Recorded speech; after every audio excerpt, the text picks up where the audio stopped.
and start our hearing. Jan said it's okay that Henry is experienced enough to be able to take the lead right now. So good morning and happy Valentine's Day. It's appropriate that we have this hearing on Valentine's Day because we expect it to be a real positive love fest and not some of the usual hearings that we may have in Congress, or at least the ones that people see on the news. We're here to celebrate American manufacturing. But speaking of Love Fest, this is my 21st wedding anniversary as well. So as my wife is taking kids to school and getting ready for work, happy anniversary, honey. And by the way, I've got a 3D bust coming for you for Valentine's Day and our anniversary. Maybe she can put that on her nightstand and she can see me every night before bed. I'm sure every woman out there is saying that's exactly what they want.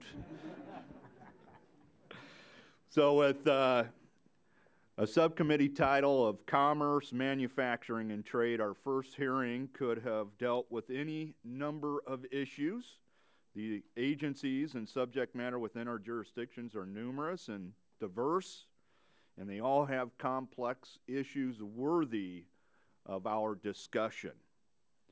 I would like to thank all of our witnesses here today, traveling from all parts of our nation to be here today to share their manufacturing experiences. And I have Mr. Holler from 3M. Now, while he's from Minnesota, one of their plants is in my district in Valley, Nebraska. They make respirators, masks for all over the world. And they employ over 500 people in my district. And so hopefully today Bob and some of the other witnesses can shed some light on why those chose where to manufacture. So at this point, I'm going to recognize myself for 5 minutes.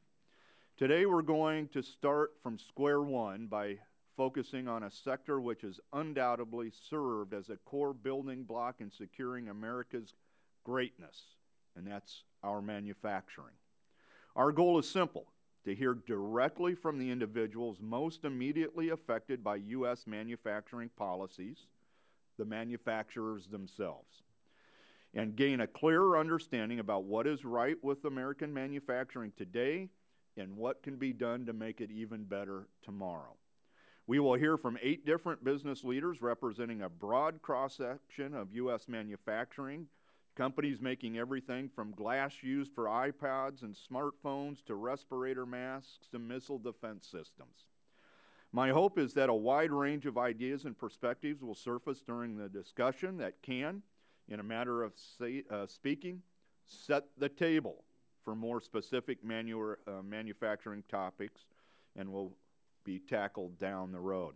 While today's discussion will likely be wide-ranging, subsequent hearings could focus on specific manufacturing sectors like autos, auto parts, pharmaceuticals, chemicals, energy, and steel. Why have we chosen to kick off the 113th Congress with a series of hearings covering a topic as broad as the state of U.S. manufacturing? The Bipartisan Manufacturing Showcase this morning, which highlighted 60 products from 20 different districts on this subcommittee, says it all. In the districts represented on our subcommittee alone, manufacturing accounts for over 800,000 jobs, which pay an average of $77,000 nationally, according to NAM. In Nebraska alone, the manufacturing sector consists of over 37,000 jobs just in 2011. One would think that given this morning's showcase and these impressive statistics that the United States was living up to the surtitle of our hearing, which is Our Nation's Builders. Unfortunately, with each passing year, this title becomes more representative of our past and less so of our future. The domestic manufacturing sector was hit the hardest in terms of job losses during this Great Recession. While manufacturing jobs account for just 1/10 of the nation's jobs, this sector suffered 1/3 of the nation's job losses.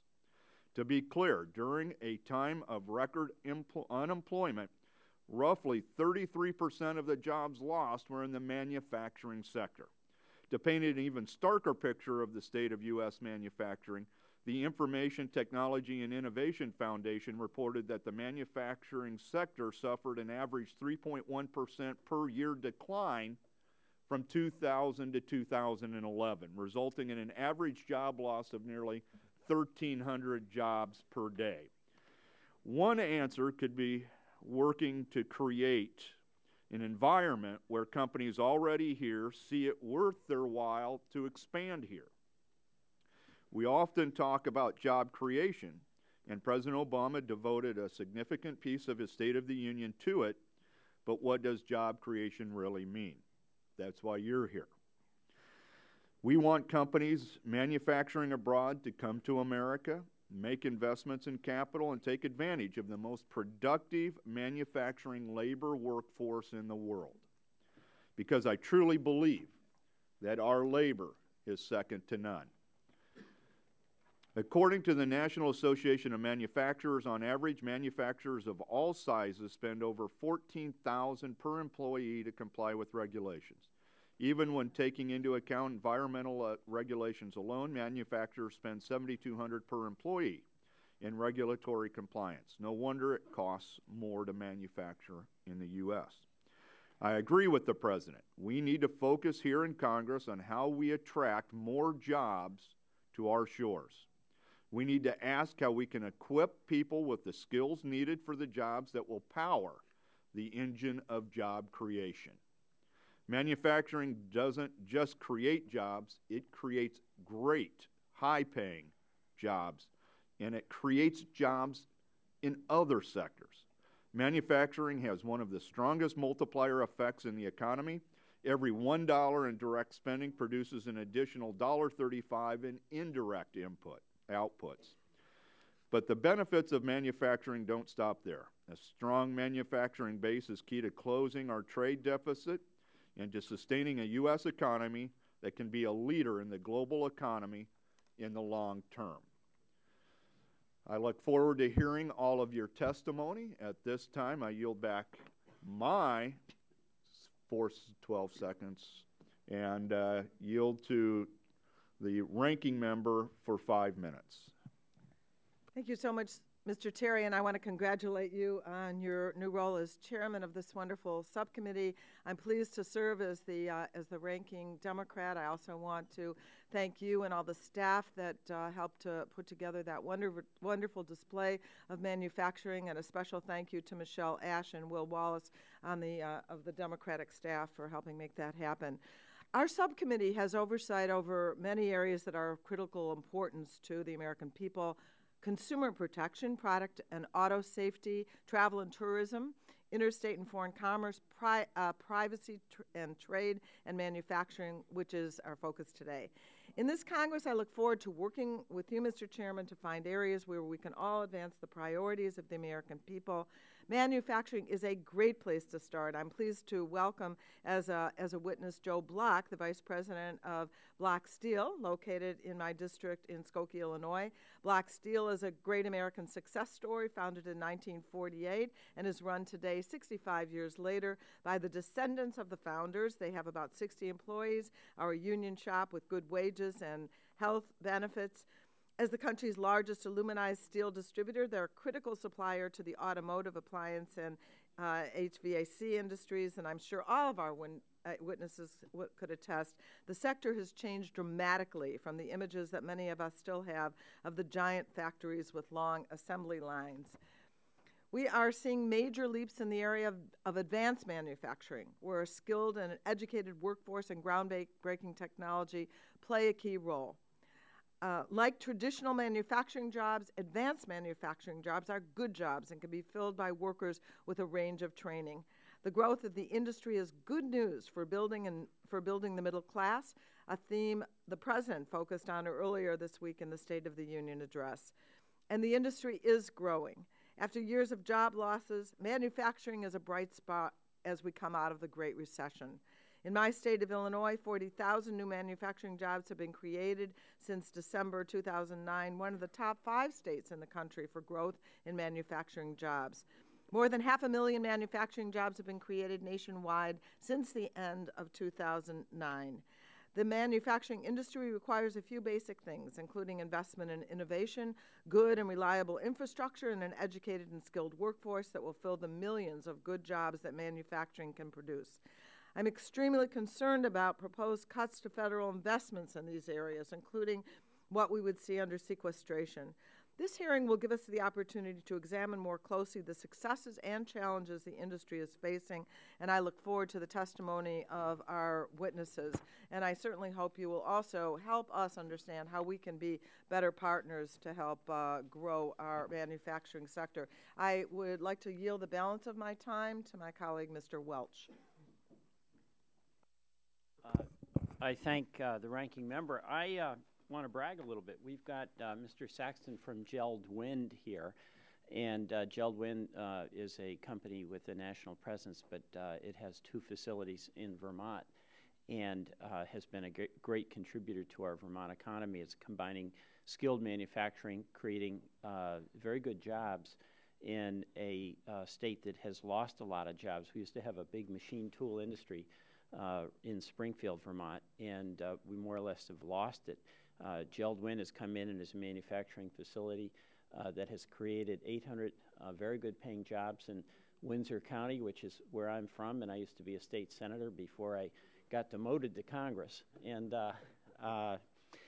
so we're very proud of JELD-WIN, which combines very good manufacturing practices, high technology, good employee relationships, and energy efficiency. Uses certified wood.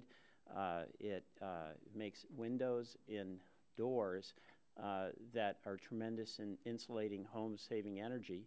And we've had big debates about energy policy on this committee, and they'll continue. But there seems to be a good deal of bipartisan support for the notion that anything that creates good jobs and allows energy efficiency to save homeowners and building owners money is a really good thing. So I really want to welcome Mr. Saxton and thank you for all the good work that JELD-WIN is doing in Vermont. Thank you. At this time, I'd recognize the full committee chairman, Mr. Upton, for 5 minutes.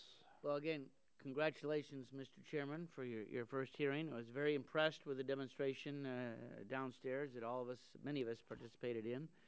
You know, when Henry Ford built his first horseless carriage in Michigan, Michigan began its journey as the face of the American automobile manufacturing.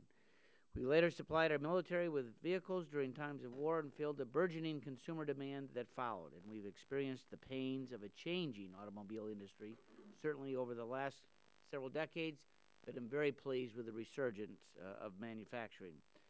But much like the rest of the country, Michigan's economy is far more diversified now. Manufacturing, and not just auto-related, is still extremely important to our economy, producing $70 billion in output in 2011 and accounting for 16% of our state's GDP.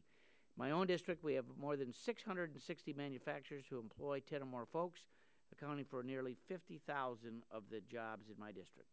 Statewide, the manufacturing industry directly employs over 500,000 Michiganders, and as each of those jobs produces others upstream and downstream in Michigan and elsewhere. So we're pleased with this subcommittee and the hearing, and I would yield to the Vice Chair of the full committee, Ms. Blackburn from Tennessee.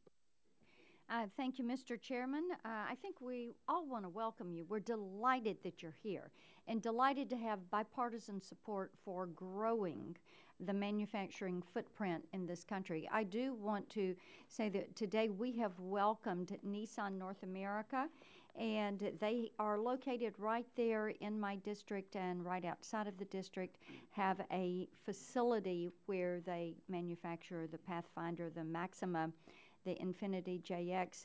Bodine Aluminum is also present with us today, and they do an engine block that is in the Camry and the RAV4. So we're delighted with those. Mr. Steiner, I welcome you.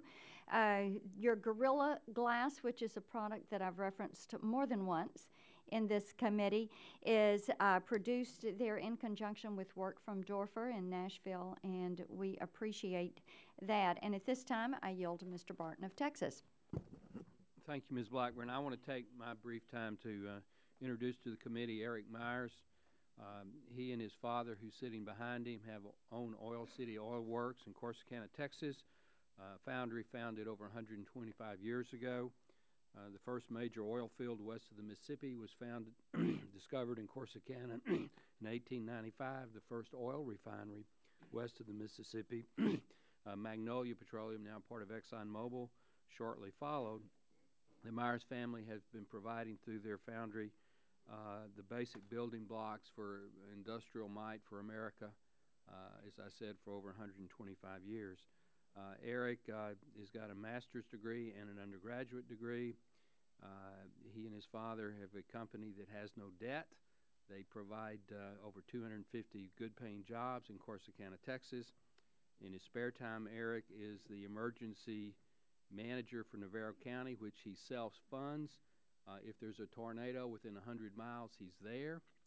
And 2 years ago, we had a tornado in Rice, Texas. He was there before the Highway Patrol was there. So, Eric, we welcome you, and we look forward to your testimony. With that, I want to yield to my good friend from New Jersey, Mr. Lance. Thank you, Mr. Barton, and congratulations to you, Chairman Terry, and thank you for giving me the opportunity to serve as Vice Chair of the subcommittee. And I look forward to working in a bipartisan fashion to generate new ideas and increase regulatory efficiencies that will benefit our nation's manufacturing sector. I welcome those who have participated in the showcase from the area of New Jersey I represent, Ortho Clinical Diagnostics, a J&J affiliate in Raritan, New Jersey, Byler of America, based in Phillipsburg, New Jersey, which works with J&J to create extremely small needles for sutures, Voltaics, an electronics chemicals company manufacturing specialty gases in Branchburg, New Jersey, Allstate Legal, an engraving and stationery manufacturer in Cranford, New Jersey, and Cool Corporation, a third-generation commercial egg washing manufacturer that opened its doors in Flemington, New Jersey in 1909. I look forward to working with manufacturing operations throughout the nation to determine how Congress can be a partner in future growth, and I yield to Congressman Harper. Thank you, Mr. Lance, and I'm pleased to introduce Mr. Rick Hughes of Raytheon Company, who serves as the president of Raytheon Space and Airborne Systems, a division that is a leading provider of products that give military forces the most accurate and timely information on today's network-centric battlefield. One product under his purview is Raytheon's Active Electronically Scanned Array, or AESA radar. These radars are an integral piece in the U.S. military's tactical aircraft fleet, as well as a number of our foreign allies' aircraft. We have over 700 Mississippians who work at the Raytheon facility in Mississippi that are responsible for assembling these highly technological and life-saving radars. Raytheon takes advantage of Mississippi's track record of being business-friendly, its skilled and plentiful workforce, and its quality workforce training programs. We look forward to hear from you today, and we welcome you, Mr. Hughes, and appreciate you being here today. And with that, I will yield to the gentleman from Kentucky, Mr. Guthrie. At this time, I've got to interrupt because you are out of time. So what we're going to do is go to 5 minutes over here, and we'll do a unanimous consent so the others can introduce. Fair? So I recognize the gentleman from California, the full committee ranking member, Mr. Waxman. Thank you very much, Mr. Chairman, and I want to congratulate you on your new chairmanship of the important subcommittee, which is holding its very first hearing today. I also want to welcome Ms. Schakowsky as the subcommittee's new Democratic ranking member.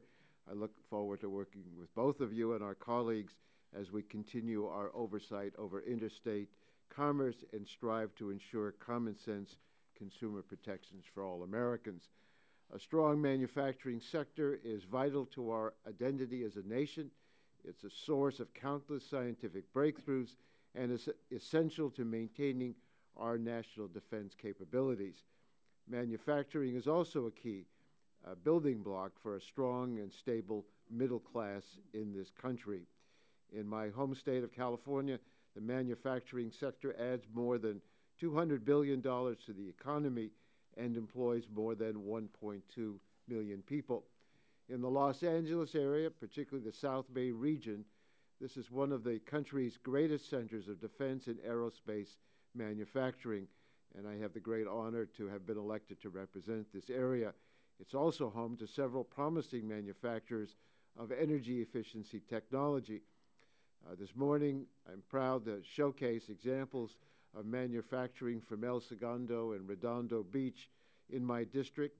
Nano H2O displayed an industry-leading energy-efficient reverse osmosis membrane that it has developed for desalination purposes. Northrop Grumman displayed 2 aerospace products it is manufacturing for the federal government, the Navy's FA-18 Super Hornet strike fighter and NASA's James Webb Space Telescope. And I'm also pleased to recognize Mr. Hughes from Raytheon, who is centered in El Segundo, and Raytheon has facilities in Mississippi, but it is headquartered in the South Bay, and we're pleased to have you with us. Tuesday's State of the Union address reaffirmed the President's dedication to making the nation a magnet for new jobs and manufacturing through the development of manufacturing innovation institutes. The President's proposals for targeted investments in education, infrastructure, and clean energy will also help grow the manufacturing sector. There is one big threat to manufacturing looming on the horizon. For the health of the manufacturing sector and the economy as a whole, Congress should work to avert the massive arbitrary spending cuts set to take effect on March 1. The sequester should be replaced with a balanced, responsible deficit reduction plan. It's time to return certainty and predictability to our manufacturers, small businesses, American families, and our entire economy. Our manufacturing sector has accomplished great things. The U.S. can continue to be at the forefront of global manufacturing, creating transformative technologies for years to come, but Congress must do its part. We can't expect our economy to rebound if we keep dragging the economy down with obstacles to growth, like the sequester. I'm looking forward to the testimony from our witnesses. I must apologize that there's another subcommittee meeting at the exact same time, and I have to go down there to that subcommittee hearing as well. I'll come back as soon as I'm able to, but I want to welcome all of the Henry, you actually have a little bit of time left. Our clock is off. If you would like to yield to Mr. Barrow. I do want to yield the balance of my time, which I assume is substantial, to Mr. Barrow from Georgia. I thank the gentleman for yielding, and I want to congratulate Mr. Terry on his being elected as chairman of the committee and thank him for holding this hearing on manufacturing in America. Most folks agree that American manufacturing is good for our country, but American manufacturing is good for other countries as well. In my district, goods that are made in America are literally running the rest of the world. Fram Renewable Fuels is doing just that. As one of the first wood pellet producers and exporters in the Southeast, they manufacture fuel that serves in place of coal to generate electricity to utility companies around the world. I had the honor of visiting Fram on a manufacturing tour in my district last fall, and I was impressed by the sophistication of their operation, which is responsible for exporting over 375,000 metric tons of wood pellets each year. I've seen the difference that they're making through manufacturing, and I look forward to the testimony of Fram's president, Mr. Harold Arnold, as we examine how we can better support America's manufacturers and continue to be a nation of builders. And with that, Mr. Chairman, I yield back. Thank you, Mr. Barrow. The time has run out. I would ask unanimous consent for 2 additional minutes on the majority side so that 2 members can introduce their guests. Hearing none, we'll have 2 minutes. And Mr. Guthrie, you are recognized for 1 minute. Thank you, Mr. Chairman. Appreciate that. It's my pleasure to introduce Mr. Jim Steiner. He's the Vice President for Corning Special Materials and General Manager of the Harrodsburg, Kentucky plant that makes Gorilla Glass, which if you don't know what it is, if you have an iPhone in your pocket or if you have an iPad in front of you, you're touching it every time you tap on the glass to get to your areas you want to go to. And this product is emblematic of cooperation between a couple of great American innovators, and where they always say good enough is never good enough. And we appreciate you being here. I've enjoyed touring your facility. It's a wonderful place. I also point out in the room below, there's another manufacturer. The gateway to the Bourbon Trail is Claremont, Kentucky, and there is Jim Beam and you saw Booker's in Knob Creek down there in Basil Hayden, and also Toyota, which is not in my district, a manufacturing plant, but have a lot of part suppliers, is down there as well. They're in Georgetown, Kentucky. So with that, I yield to Mr. Bilirakis. Thank you. Appreciate it very much. Thank you, Mr. Chairman. I'd like to welcome and thank Mr. Jeff Smatsky and Zephyrhills Water for their appearance today. Mr. Smatsky serves as a factory manager at the Zephyrhills Water Plant in Zephyrhills, Florida, in my district, the 12th Congressional District of Florida. The 258 employees at the Zephyrhills plant produce both the Zephyrhills and the Nestle Pure Life brands of bottled water and a variety of single-serve and bulk containers ranging from 8 ounces to 5-gallon water cooler containers, which are distributed to homes in Florida, offices in Florida, all across Florida. Zephyrhills serves a valuable role in Pasco County, a community that I represent, and the Tampa Bay area in Florida as well, all of Florida. His testimony will shed light on the state of our economy and how we may be able to spur economic growth in this vital sector. And I yield back, Mr. Chairman. Thank you. Thank you, Mr. Bilirakis. And all of our witnesses have been introduced by their sponsoring member. So we will begin our testimony. Mr. Hughes, you have 5 minutes. Good morning, and thank you, Chairman Terry, Ranking Member Schakowsky, and committee members. On behalf of his Raytheon constituents, I also want to thank Congressman Harper. As president of Raytheon Company's Space and Airborne Systems business, I'm honored to be here representing our company and discussing our contributions to America's manufacturing infrastructure. Thank you for the opportunity to share the many ways that Raytheon, and in particular Forrest, Mississippi Consolidated Manufacturing Center, contribute to America's national security, global competitiveness, and economic prosperity. While my focus will be on Raytheon's Forrest operations, I would be remiss if I failed to note Raytheon's manufacturing footprint covers many other states, and our suppliers' operations expand that economic footprint even further. As a member of the defense and aerospace industry, Raytheon proudly competes in a market that contributed $218 billion in overall sales to the United States economy in 2012.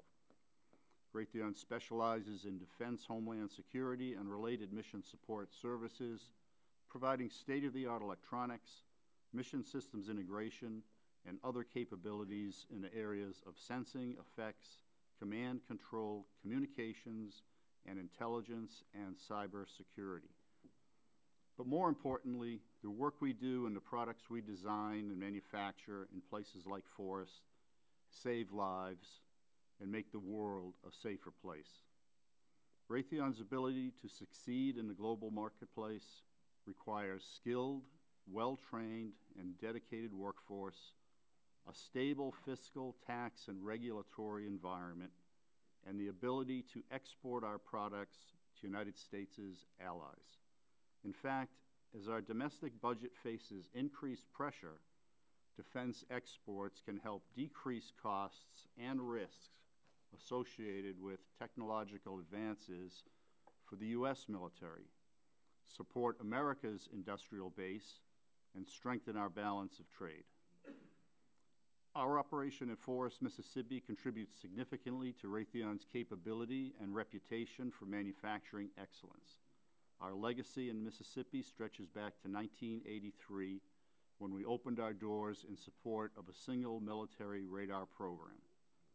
Over the years, we've increased the scope and scale of our operations in Forrest, expanded our facility, added jobs, and broadened the array of products built. Today, we have over 700 employees in Forrest. They are some of the most skilled laborers in the country. They work in a 340,000 square foot state-of-the-art manufacturing space, building sophisticated airborne, ground-based radars, electronic warfare technology, and advanced communication systems for use by U.S. and allied warfighters. Thanks to Forrest, we have delivered more than 500 active electronically scanned arrays, or AESA radars, an industry first that we will soon celebrate with our Mississippi employees. The AESA radar is used on our military fighter planes to greatly increase their ability to detect and track airborne targets.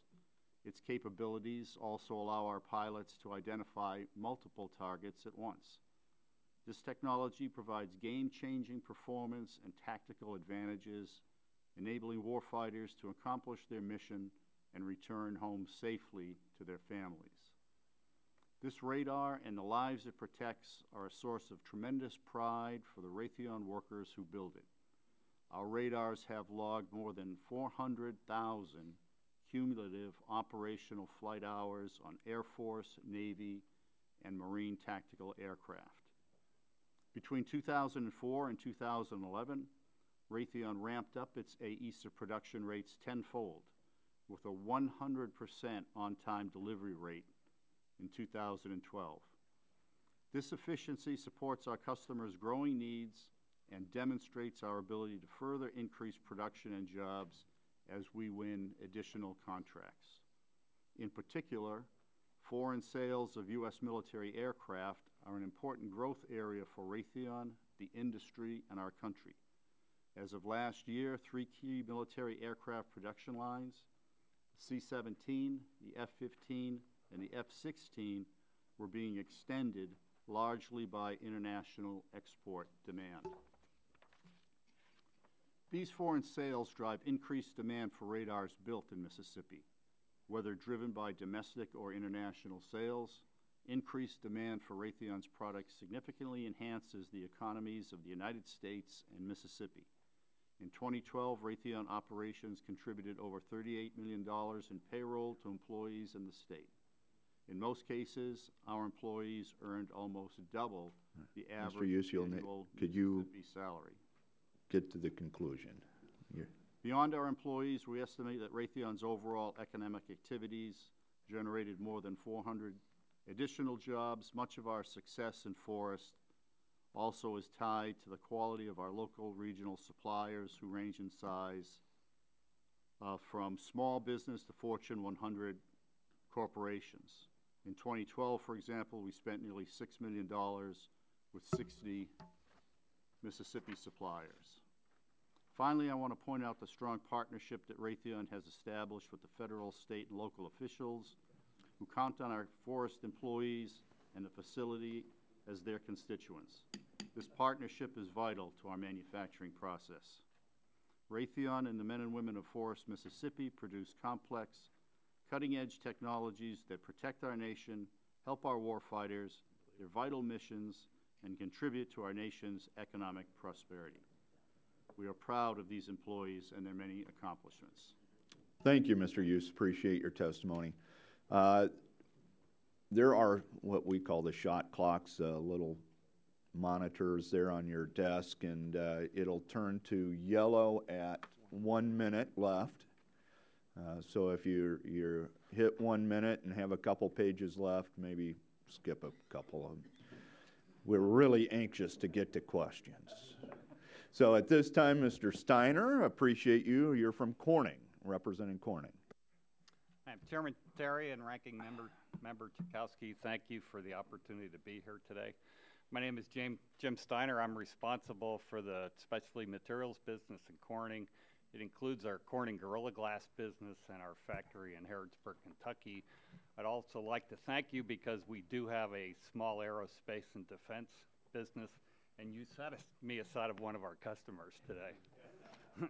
I'd also like to thank Congressman Guthrie, who represents our facility in Harrodsburg. He's personally witnessed the success of Gorilla Glass manufacturing, and we appreciate his interest and support. Many of the members, I notice, are actively touching our product as we speak, so I thank you for also being a user of Gorilla Glass. We've been in business for over 160 years. Corning was founded by the great-great-grandfather of Amo Houghton, who many of you served with here in Congress, and Amo sends his best. Innovation and invention are keys to Corning's success over its long history. It includes the invention of many life-changing things like the catalytic converter, optical fiber, and glass for liquid crystal displays. Today I want to tell you the story of Gorilla Glass, an American success story. It's a good enough story that I shouldn't be able to screw it up. We invented in 1962, when Amo Houghton was our president, a material we called Chemcore. It was a chemically strengthened glass we actually saw as a way to compete with the steel industry. It was a cool invention. The issue was we never really found any mass markets to commercialize it in, so it never became a success. In 2006, a small group in my division worked on taking the Chemcore base and inventing a new glass that could be used on mobile devices. In late 2006, we did a small development run, and once again, we thought we had a really cool invention, but we needed a way to commercialize it. Then along came Steve Jobs and Apple. In early 2007, as Apple was approaching the launch of the iPhone, they had originally designed the phone with a plastic cover. And as Steve Jobs did the first exhibition of the iPhone, as he walked off the stage, he looked down at it, and the plastic was scratched. So he told his team that he wanted to use glass, and he took an active role in finding a solution. He called our chairman, Wendell Weeks, and he challenged us to provide a glass that he could use for the launch of the iPhone. Luckily, we had done the small development run, and we had the invention. The challenge was we had to take that invention and commercialize it, and the iPhone was due to launch in 3 months. So we went to our factory in Harrodsburg, Kentucky, and gave them 3 months to take a glass composition and develop the manufacturing process and make the initial shipments in May of 2007. Now, typically for us, a glass development will take years, even decades, to go from invention to commercialization, but we had 3 months this time. We challenged the Harrodsburg plant, and they pulled it off. Now, this only happened because of a close working relationship with Apple and the opportunity to meet that timeline and launch on their product. We got a very quick start in 2007. Our first year sales were $19 million, which sales for a new product in the first year of $19 million are quite significant. But we've grown significantly. We're now on over 1 billion devices out in the field. We have 33 different customers. And in 2012, I'm happy to say we broke $1 billion in revenue. See what I mean? It's a tough story to screw up. So our employment in Harrodsburg now is well over 400 jobs. We are running the factory full. Back in 2008, we got as low as about 1/5 of our capacity, but the success of our work in Harrodsburg to bring up the manufacturing has allowed us to continue to invest in Harrodsburg. Last year, we started up 2 new melting tanks to make additional glass, and we've invested over $240 million in the Harrodsburg facility for a new production capacity. That success of Gorilla Glass has also allowed us to spend more in research and development in our Corning, New York facilities. We've recently expanded our capabilities in Corning to do additional specialty flat glasses, and have spent about $200 million in capital in that facility too. And we believe over 1,000 people in Corning are now supported by the success of the Gorilla business. So our next product we're working on and we've invested in Harrodsburg is Willow Glass.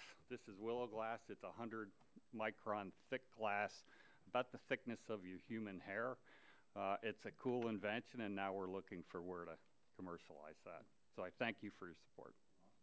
Thank you very much. Mr. Haller from 3M, you were recognized for 5 minutes. Thank you. Good morning, Chairman Terry, Ranking Member Chudkowsky, and members of the committee. My name is Bob Haller. I am the Director of the Respiratory Protection Business of the Personal Safety Division for the 3M Company. The 3M Valley plant in Nebraska. Yeah, is your mic on or too close? The 3M Valley plant in Nebraska is the primary manufacturing site for a complete range of 3M respiratory protective equipment, including disposable and reusable respirator protection and surgical masks, along with medical electrodes, patient warming plates, sorbent materials, hearing and eye protection. As a manufacturer of personal protective equipment, one of our most pressing issues facing our Valley facility is making sure that America's workers are not only able to address the day-to-day safety needs, but also that our nation is prepared to respond to threats and hazards that pose a risk to our country. This is an issue that the 3M Valley alone cannot address. It needs to be a shared responsibility with many stakeholders, both public and private, and today I'd like to focus on our roles. The role of government is to own the leadership position in prevention, protection, mitigation, response, and recovery of national threats and hazards. They need to ensure that the proper protective equipment is integrated into the capabilities of protection, response, and recovery. Although the nation has made great strides in preparing against threats and hazards, we feel the role of personal protective equipment is not being fully leveraged in national preparedness.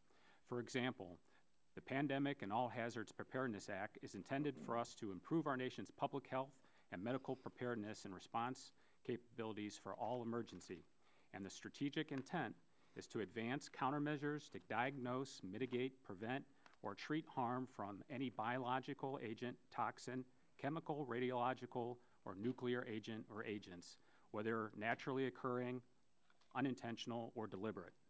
However, the definition of countermeasures is so narrow that it only recognizes FDA-cleared respiratory protection devices. FDA-cleared respirators only represent a small segment of the devices, and the capacity to produce these devices is very limited. Plus, they do not provide protection against chemical, radiological, or nuclear agents. 3M feels the definition for countermeasures should be expanded to include the National Institute for Occupational Safety and Health approved devices, and as such, the strategic direction would match its intent, while also expanding the scope of products that would be available during an event. Additionally, if the definition is expanded, it could open up new opportunities and benefits to manufacturers to engage in developing technologies that may increase protection from many types of hazards. Another key area that needs addressing centers on preparing and responding to an event. The time to secure personal protective equipment for our responders and the general population is before, not after, an event. 3M has played a major role in providing PPE during many major events over the last 12 years, from 9/11 to H1N1.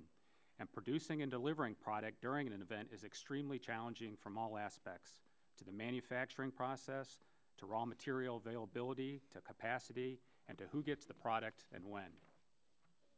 We have two recommendations. First, the government should work more closely with manufacturers on plans on how to ramp up production and delivery when an event occurs. The second, nations should secure and maintain a stockpile of product with necessary types of PPE that will be available to both responders and the civilian population. For example, prior to H1N1, the national stockpile of N95 respirators was over 103 million, and the majority of these were shipped during that event. Today's N95 stockpile, by our reports, sits only at 17 million.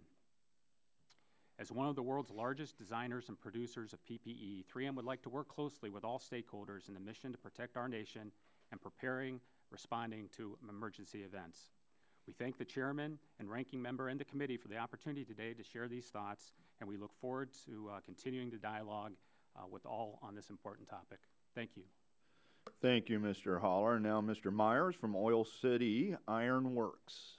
Good morning. Chairman Terry, Ranking Member Schakowsky, and members of the subcommittee, and from my district, Congressman Barton, I want to thank you for the opportunity to testify before you today to discuss the opportunities and challenges facing our company in the foundry industry, as well as ways to make American metal casters and manufacturing more competitive in the global marketplace. My name is Eric Myers, president of Oil City Iron Works. I am a third-generation Texas metal caster. We employ close to 250 folks there at our foundry.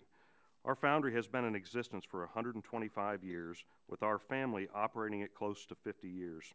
We manufacture thousands of different types of iron castings, ranging in weight from 2 to 8,500 pounds, for the energy, mining, agriculture, waterworks, and transportation sectors. Metal castings are the foundation for all other manufacturing, and metal casters are a vital building block for every nation's economic wealth. Every sector from agriculture, construction, healthcare, mining to automotive, aerospace, and defense relies on castings.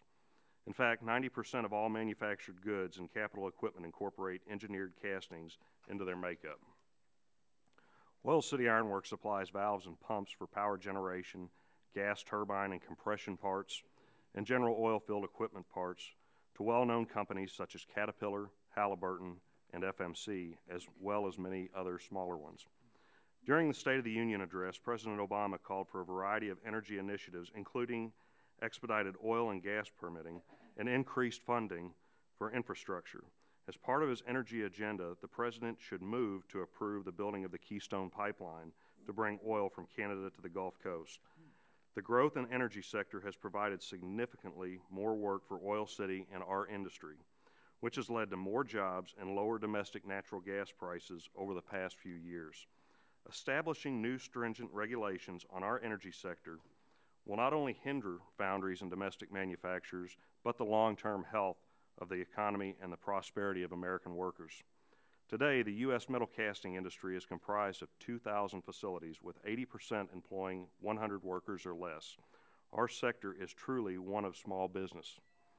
Unfortunately, over 300 foundries have shut their doors over the past 5 years. This reduction can be directly attributed to the recession, foreign competition, and onslaught of regulations. Our government has created barriers to competitiveness and making it harder than ever for the manufacturer in the United States. There are a number of roadblocks that stand in the way of competitiveness, and I'm going to focus on just 3 key issues in my verbal comments today. Number 1, federal regulations. Unfortunately, over the past several years, we have not seen sensible and cost-beneficial regulation being proposed by EPA, OSHA, Department of Labor, and the NLRB. I want to highlight a proposed rule under development by OSHA of serious concern to the foundry industry. The agency has submitted its proposed rule for crystalline silica sand to OMB for review that is expected to mandate extensive and costly engineering controls. We believe the best way to protect our workers is stronger enforcement of the current regulations. A recent economic study reveals that the annual compliance cost of such a rule will likely reach $5.5 billion for all industry sectors, including manufacturing, construction, and shipbuilding. The foundry industry is estimated to face compliance costs of roughly $2 billion per year, and that is for engineering and ancillary costs alone. OSHA's potential new regulation would amount to about a 6% factor of U.S. foundry revenues for 2007, making our sector one of the most heavily impacted among all those affected. This regulatory cost burden would be very difficult for our industry to bear. Number 2, the shortage of skilled workers. Adding to the challenges of regulatory overreach is the fact that approximately hundreds of thousands of manufacturing jobs remain unfilled due to the lack of qualified applicants. Despite an unemployment rate hovering near 8%, manufacturers are still struggling to find jobs, to fill jobs. Foundries rely on a variety of skilled workers to maintain and grow their companies, including machinists, electricians, welders, and pattern makers.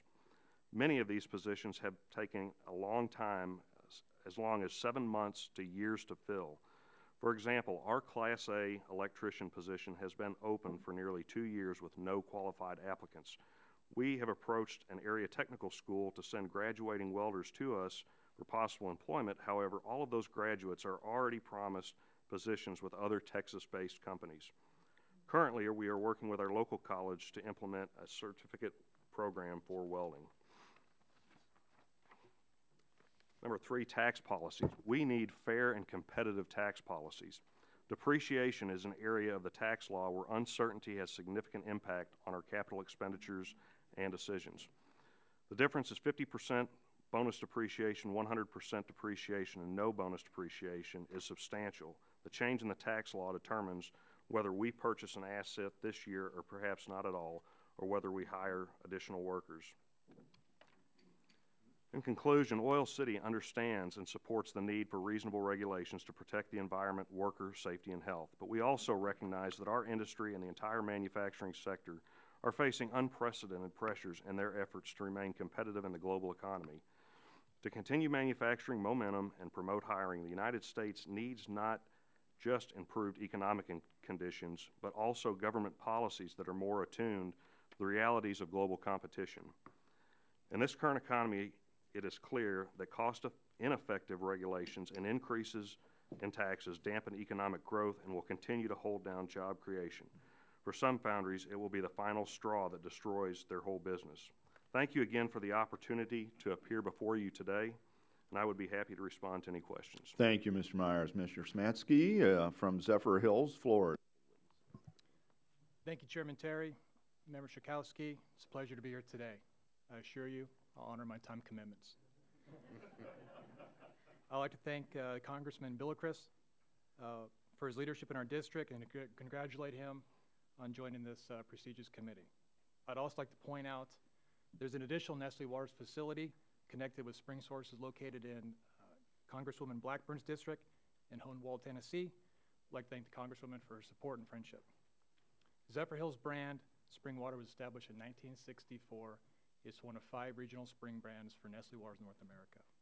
It's the primary brand produced and manufactured out of our factory in Zephyr Hills, Florida. Zephyr Hills spring water comes from natural springs located in Zephyr Hills area, as well as other carefully selected spring sources across Florida. Today, 70% of what Americans drink either comes in a can, in a bottle, or another container. We take pride in producing healthful beverage bottles. In Zephyr Hills, Florida, we produce the Zephyr Hills Natural Spring Water, Nestle Pure Life Purified Water, along with Deer Park Spring Water, which is also bottled out of our sister factory in Madison County, Florida. At Zephyr Hills, we are proud not only produce great quality bottled water, but as well as have great quality jobs. A couple statistics about our factory. Our plant was built in 1990. We employ 258 full-time employees. We also additionally bring on 30 seasonal employees to cover peak season demands. The plant produces Zephyr Hills and Nestle Pure Life in single-serve containers, as well as the 5-gallon water cooler containers, which are distributed to homes and offices across Florida. Our spring water is piped to the factory and in some cases tankered, at which point it goes through a state-of-the-art, multifaceted, multi-stage quality process and ends with a hygienically sealed bottle that ensures food safety and quality in the marketplace. Preforms, which come from our sister factory in Madison County, are made into bottles in our blow molders. They're then filled, capped, labeled, packed, wrapped, palletized, wrapped again, prepared for shipment, all within the 4 walls of our facility. Across Florida, Nestle Waters employs 1,000 people with an annual payroll of $42 million. We spend an additional $80 million with Florida-based business partners, community engagement activities, as well as distribution networks. Incidentally, Madison County plant was the first LEED certified factory in the state of Florida. Our company is committed to both understanding water resources and sharing that understanding with the community. Our showcase partnership in Zephyr Hills is with Crystal Springs Preserve. This 525-acre nonprofit sanctuary has been restored to its natural spring habitat and houses an educational facility which is visited by more than 35,000 students annually. Last month, we just launched a traveling science center with the Crystal Springs Preserve. It's called Water Ventures. It's really cool. It's a 53-foot semi-trailer that has been customized to provide a museum quality-like platform for water education and encouraging positive stewardship for Florida's diverse watersheds. Bottled water has the lightest environmental footprint of any packaged beverage. We're intensely focused on lightening that footprint even further. We want and need our bottles back so that we can achieve cradle-to-cradle recycling and reuse. And we made a commitment to be the bottled water industry leader at 60% recycling rate for all plastic bottles nationwide. Mr. Chairman, you may not always hear from the industry representatives who are generally pleased with how they're regulated by the federal government, but bottled water is one such industry. Under the jurisdiction of the FDA, bottled water is one of the most regulated food products in the country. For example, every day, every line across 29 facilities throughout the United States our product is tested, quality inspected at least 200 times to ensure that we meet and exceed FDA requirements and our own internal quality standards. The FDA regulations are even stronger since the enactment of the Food Safety Modernization Act, and we feel that we and the rest of the industry are regulated appropriately and in accordance with all laws at the highest standards of our consumers. One area where we are not currently regulated at a federal level, where we may be able to find some bipartisan and some compromise, is with the issue of labeling and consumers' right to know. We believe that Americans have the right to know where their water's from and what's in it. In recent years, there's been an effort by some in Congress to introduce one federal standard for bottled water labeling and transparency, and we have, in our industry association, look forward to working with this committee on ideas for such a legislative approach. In closing, I'd like to thank again Chairman Terry, Ranking Member Schakowsky, as well as Congressman Balakras, and the committee members for your attention today. We applaud your leadership in assessing the current climate for manufacturing in America today and finding ways to improve it. Thank you. Thank you. And Mr. Block from Block Steel, who's Jan witnessed today, thank you for coming from Chicago. Thank you, Chairman Terry, Ranking Member Schakowsky, distinguished members of the subcommittee. I really appreciate being here today because I think my company has a fantastic story to tell. We've been in business since 1948. That's 65 years. We're in our 65th year. And the story of our company, I believe, especially post-World War II, tracks a lot of the issues that are happening with American manufacturing. I'd like to talk a little bit about my company, and while I do, I hope this illuminates some of the issues that are not only specific with Block Steel Corporation, but in general to those of small to medium-sized U.S. manufacturers. I think with the knowledge of these issues and an understanding of their ramifications, public policy can be fashioned which more effectively supports the growth and sustainability of U.S. manufacturing, especially for the smaller and medium-sized businesses such as Block Steel Corporation. Block Steel Corp represents a great American success story, and for the past 65 years, we have adapted to the changes which have occurred in the manufacturing base in the United States. Located in Congressman Schakowsky's district, we were actually previously on the west side of Chicago.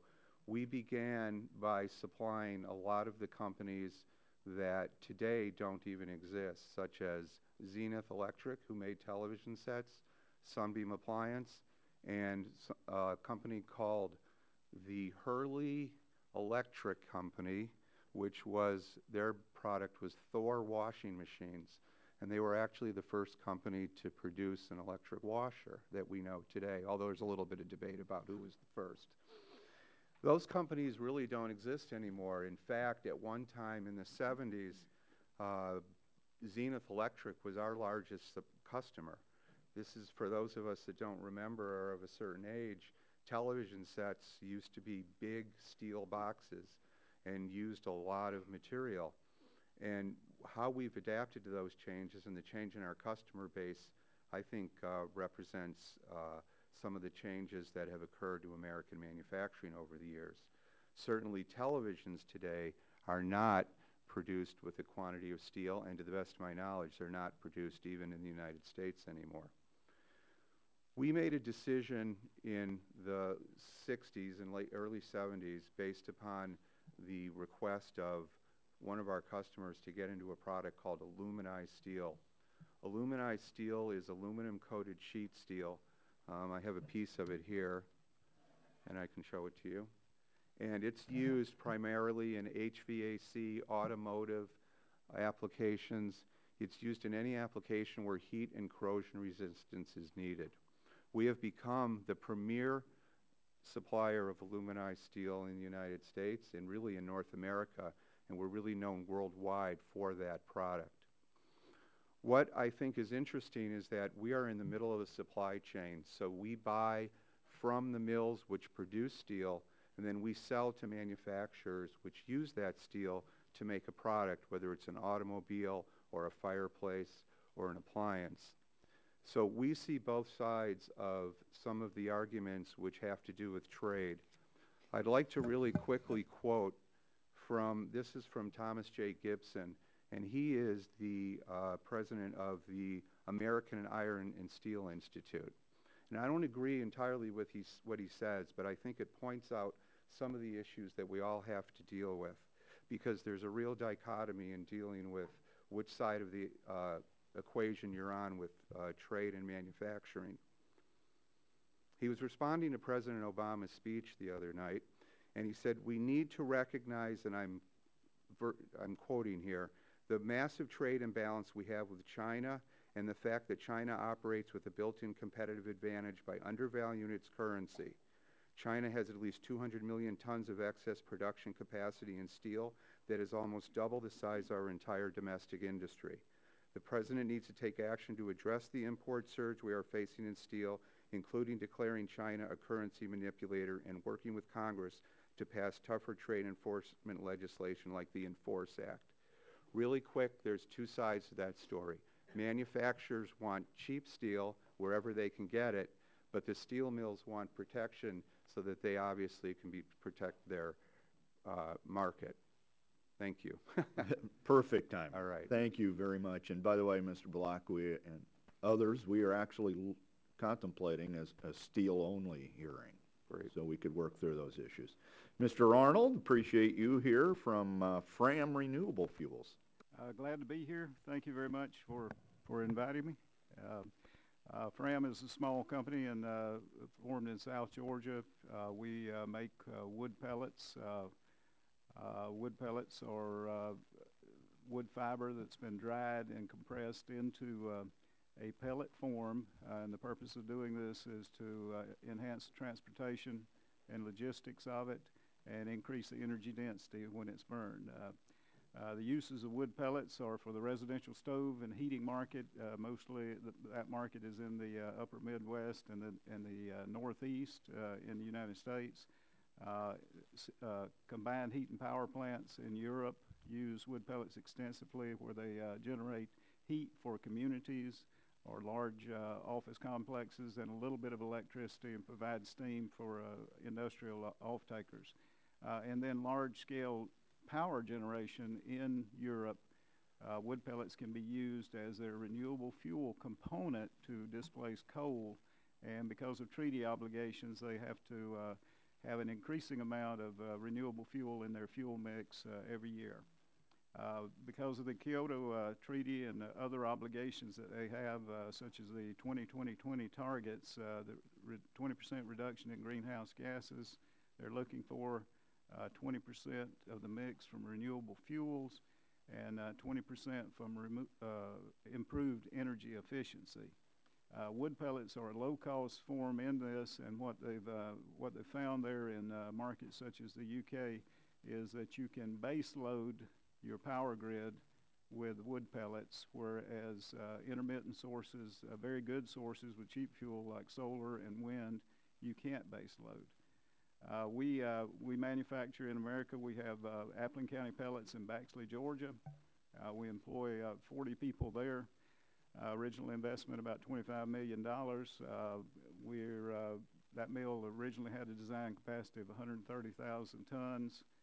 We've recently expanded that by another 100,000 tons up to 230. February of last year, we constructed a joint venture operation in Lumber City, Georgia, where we can produce another 125,000 tons, a $10 million investment, and created 14 or 15 jobs there. We have just broken ground on a new plant to be constructed in Hazelhurst, Georgia, in 2 phases. The first phase will employ 62 people, produce 300,000 tons per year, and then it will be expanded later. Another $30 million investment with 2 additional lines, and increase the employment by about another 20 people in that. We do aggregate pellets from other very small producers in Georgia, and we expect to export over 450,000 tons this year, and we expect to double that next year. The foreign market is the demand that Fram feeds. that demand, the U.S. exported about 1.5 million tons in 2012. We expect that to grow to over 12 million tons in the next 10 years. So it's an area with tremendous growth in it. We have been helped by various government programs that are in place. The USDA rural loan guarantees were very helpful in us in establishing our plants. We have availed those. The investment and production tax credits, of course, are very helpful to us.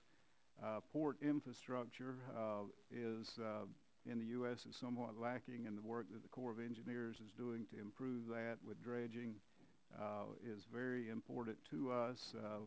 And you know, in budget constraints, hopefully they get enough to keep the channels open so we can keep the ships going in and out. Thank you very much for inviting me up to tell our little story of our little company. We expect the global demand for the products that we're making to increase. The U.S. can be at the forefront in this and develop many things as we go along. And we're just on the edge of raw materials coming from bio sources that's going to really help in a lot of ways. Companies like Bridgestone are making tires now entirely from plant matter, and we'll see a lot of things like this develop out of our industry as things move along. So this is a great country to be in and a great time to be in the forest industry. Well, thank you. I've asked for a wood pellet grill, so I'm with you. Mr. Saxton, I appreciate you being here today. Jeld-Wen. Thank you, Mr. Chairman, Ranking Member Schakowsky, members of the subcommittee, and especially Congressman Welch for the opportunity to testify today. My name is Ron Saxton, and I'm an Executive Vice President of Jeld-Wen, and I also serve on the board of the Window and Door Manufacturers Association and the Executive Committee of the National Association of Manufacturers. Jeld-Wen began in 1960 in Klamath Falls, Oregon, and is now one of the world's leading manufacturers of windows and doors. Jeld-Wen employs 20,000 people across more than 100 locations in the Americas, Europe, Asia, and Australia. In the United States, Jeld-Wen manufactures in 17 states and employs approximately 9,000 people. Vermont is an example of our commitment to U.S. market. As Congressman Welch knows, we employ over 800 people there in two-door facilities in Ludlow and North Springfield. Well before the term sustainability was popular, Jeld-Wen adopted an ethos that the efficient use of our natural resources was a critical aspect of manufacturing. One example of our sustainability ethic at work is a facility where we utilize wood waste from our window frame manufacturing plant to create door skin products in a neighboring facility. While Jeld-Wen sells products into both commercial and home remodeling markets, our strength as a company and job creator is intimately tied to the new housing construction market. With the steep decline in housing starts, the last 6 years have been very challenging for everyone in the housing industry. The slow, steady recovery in housing is having a positive impact on our bottom line, and we are hiring again, almost 1,000 people in the last year. However, as you're well aware, what you do in Washington can have a positive or disruptive impact on our industry. Consistency and predictability with regard to housing, finance, and regulatory policy are necessary, and I would like to highlight some energy efficiency policies that have significant impact on Jeld-Wen and our industry. In remodeling, doors and windows are very important products. They're important to manufacturers like Jeld-Wen, but they're also an important part of the U.S. energy debate. To illustrate this, consider that much of the existing housing stock in the United States uses single-pane windows manufactured prior to the late 1970s. If America focused on replacing the almost 1 billion single-pane windows in older homes with new energy-efficient windows, we could avoid the need for literally dozens of new power plants. Clearly, Jeld-Wen would benefit, but a broad commitment to improving the energy efficiency of existing housing would be a boon to American employers and consumers well beyond window and door companies. The not-too-distant past shows how government action can move markets. In 2009, at the height of the housing collapse, Congress passed a significant 2-year tax incentive for energy-efficient residential products, including windows. The enhanced 25C tax incentive attracted consumers to energy-efficient products, and saved jobs across the sector, from manufacturers to distributors to installers. In addition to providing a bridge to better times, it locked in energy savings for years to come. Recent bipartisan efforts to utilize incentives beyond the tax code have been led by members of this committee, most notably Representatives Welch and McKinley. We hope you will continue with those efforts in the 113th Congress. A good energy policy is also a good job strategy. However, misaligned energy policy, even if well-intentioned, can hamstring growth. JELD-WEN has been an Energy Star partner since 1998 and past Partner of the Year in both the United States and the Canadian Energy Star programs.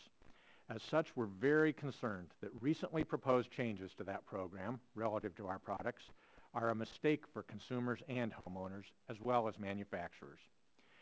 Energy Star for Windows has been a phenomenally successful program.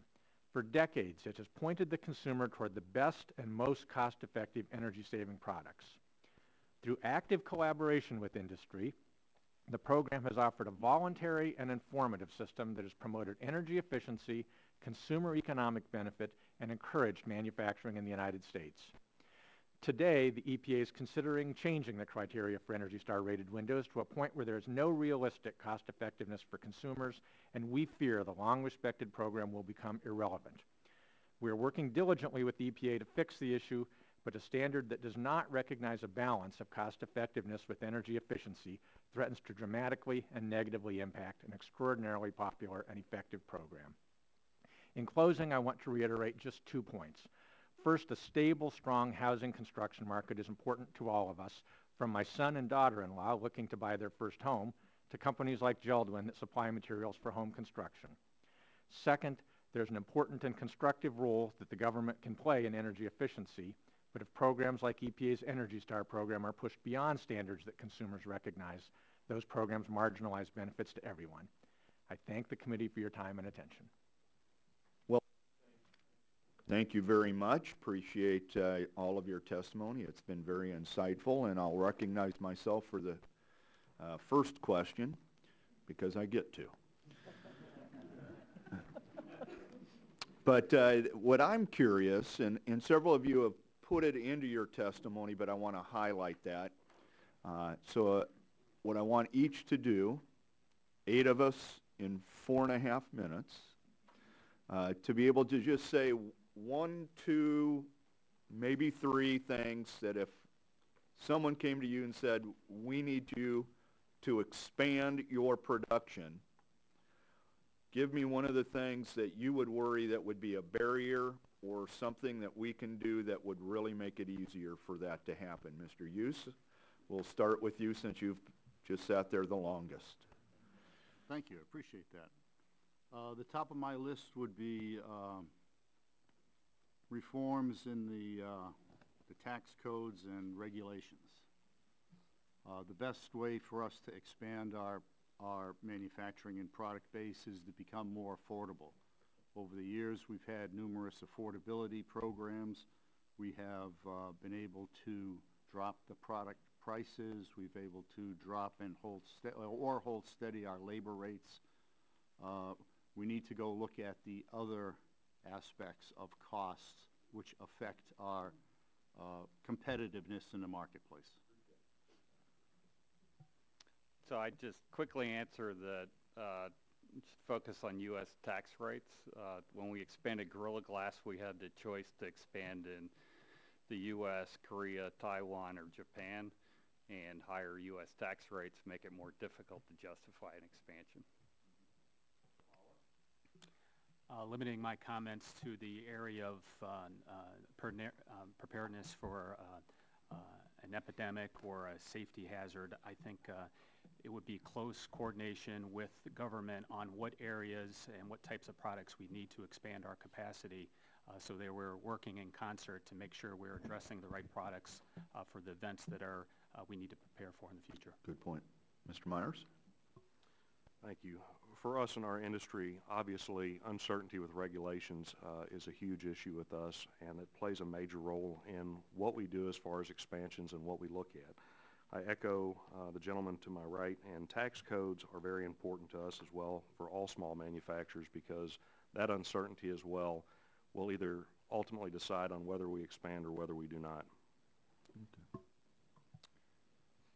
I don't think we have a barrier that exists with our company today. I think the challenge that we faced is getting our consumers and folks out in the communities to switch to that healthier lifestyle and consume more water, quite honestly. Okay. Mr. Block? Probably the barriers that I would see to us would be certainly taxes are always an issue. Not necessarily the particular level of taxes for myself, but to see a fair and simplified and more equitable tax code across the nation so that there's more of a level playing field. I think that would be fairly important. I also would like to see harmonization of, environmental or regulatory issues so that there isn't a competition necessarily between states to who can be the least regulatory, or even if possible, or to the amount feasible worldwide to a degree, so that there's a harmonization of regulatory issues that gives pretty much a level playing field. Thank you. Mr. Arnold? I would say number one is access to capital. At 21 years old, I could walk in a bank. I inherited that, I guess, from my father and grandfather, but it's much easier to borrow capital than it is today. It's very, very difficult and time-consuming, and you need a raft of legal counsel, accounting, and all to make those things happen. The second thing would be access in an export business, access to sufficient port infrastructure, and keeping the channels and waterways open. Those are things we can't do. We can build a manufacturing plant, but we can't do those things. Interesting. Mr. Sexton? If the market gives us the opportunity to expand, there are no barriers that are going to stop us. The one concern that we do have, which one of the previous witnesses mentioned, is the labor force. As I said, we've hired 1,000 new workers in the last year, and we're continuing to expand, and the reality is that with high unemployment rates, we've been very surprised how hard it is to hire qualified workers in many places. It's interesting you mention. I've actually heard that from other manufacturers in Omaha. One that had 5 welding positions open for months, and they couldn't get them filled. So I appreciate that. The ranking member is now recognized for 5 minutes. Let me just follow up on that. How many of you have found it hard to fill slots with qualified workers? Can you just raise your hand? We have an issue here that I think our committee ought to definitely explore. That's 7 of the 8 raised their hands. Yeah. And who didn't? Was it Mr. Haller? Okay. So you're able to hire?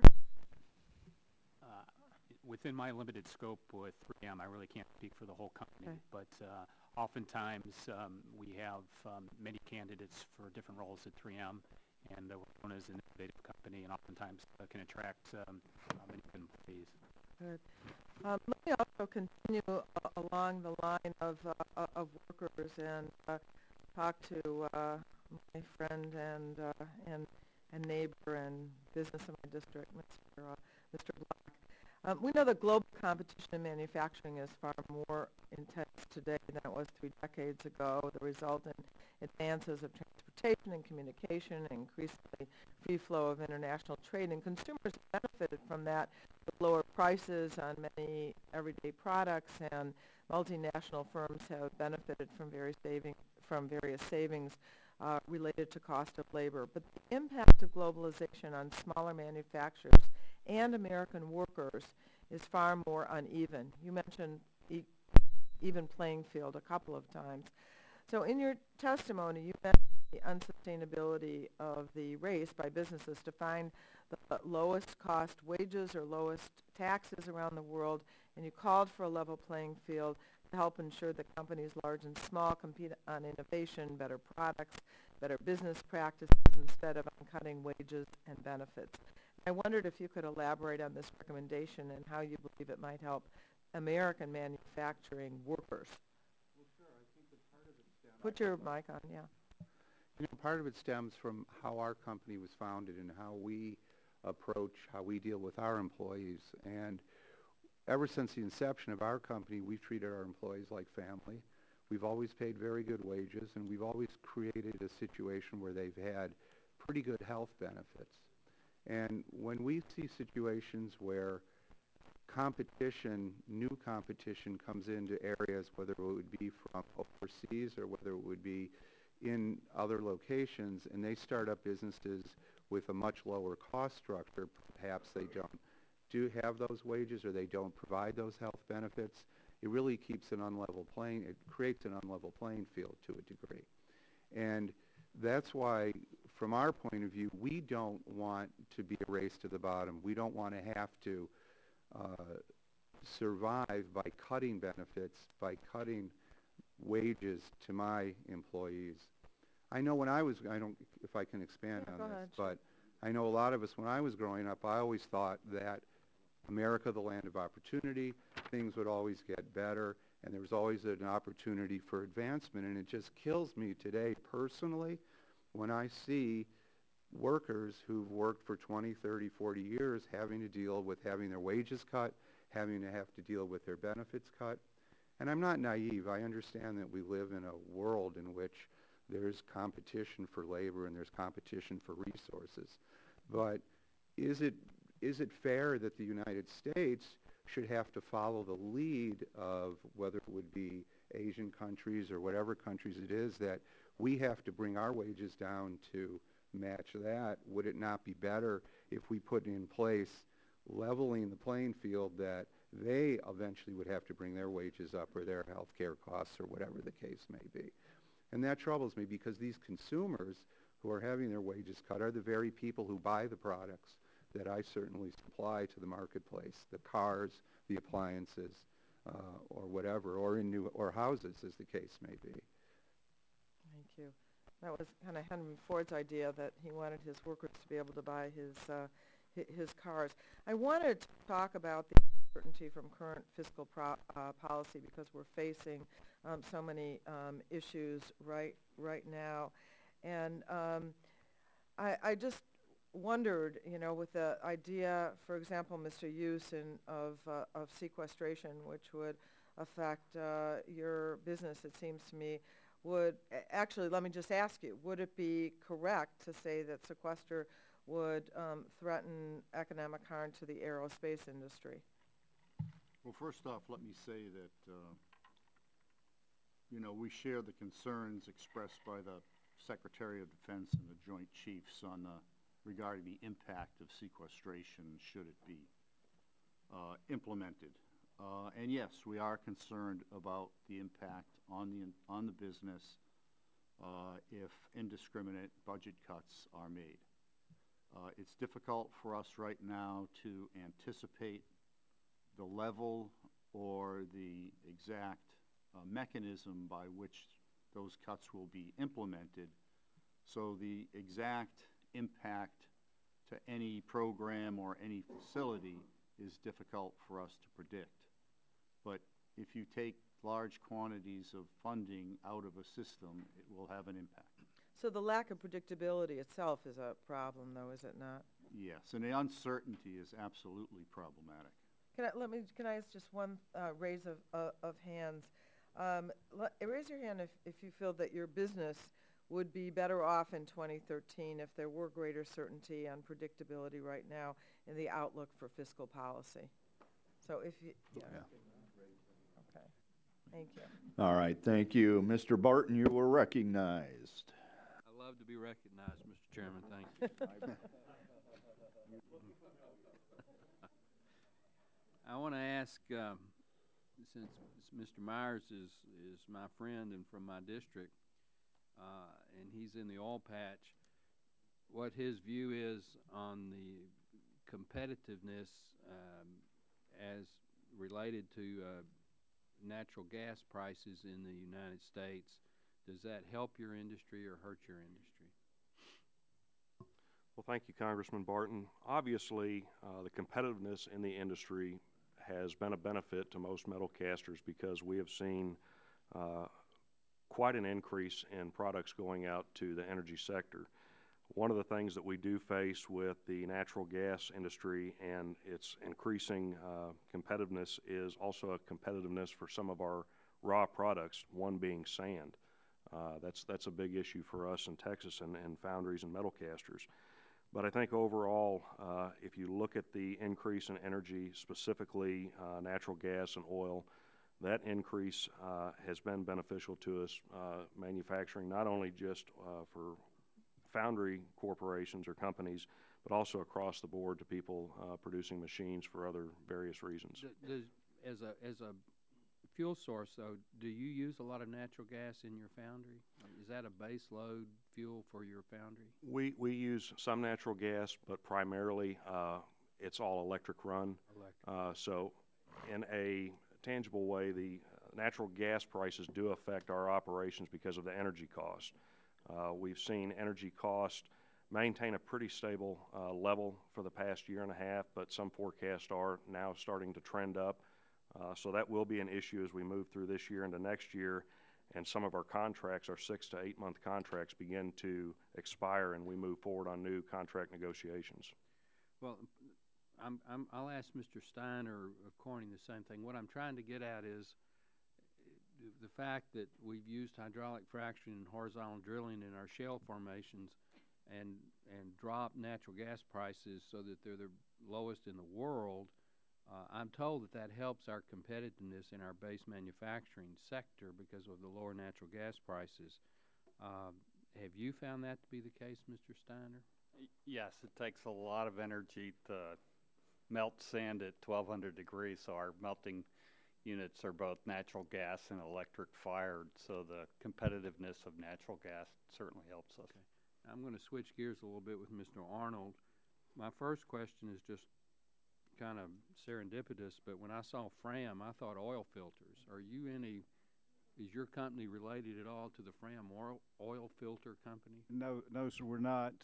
One of our investors is Norwegian roots, and Fram in the Norwegian language means onward and upward. Oh, okay. And it was also the name of a wooden polar exploration vessel that is in a museum in Oslo that was near and dear to his heart. He used the word Fram in many of his companies. Okay.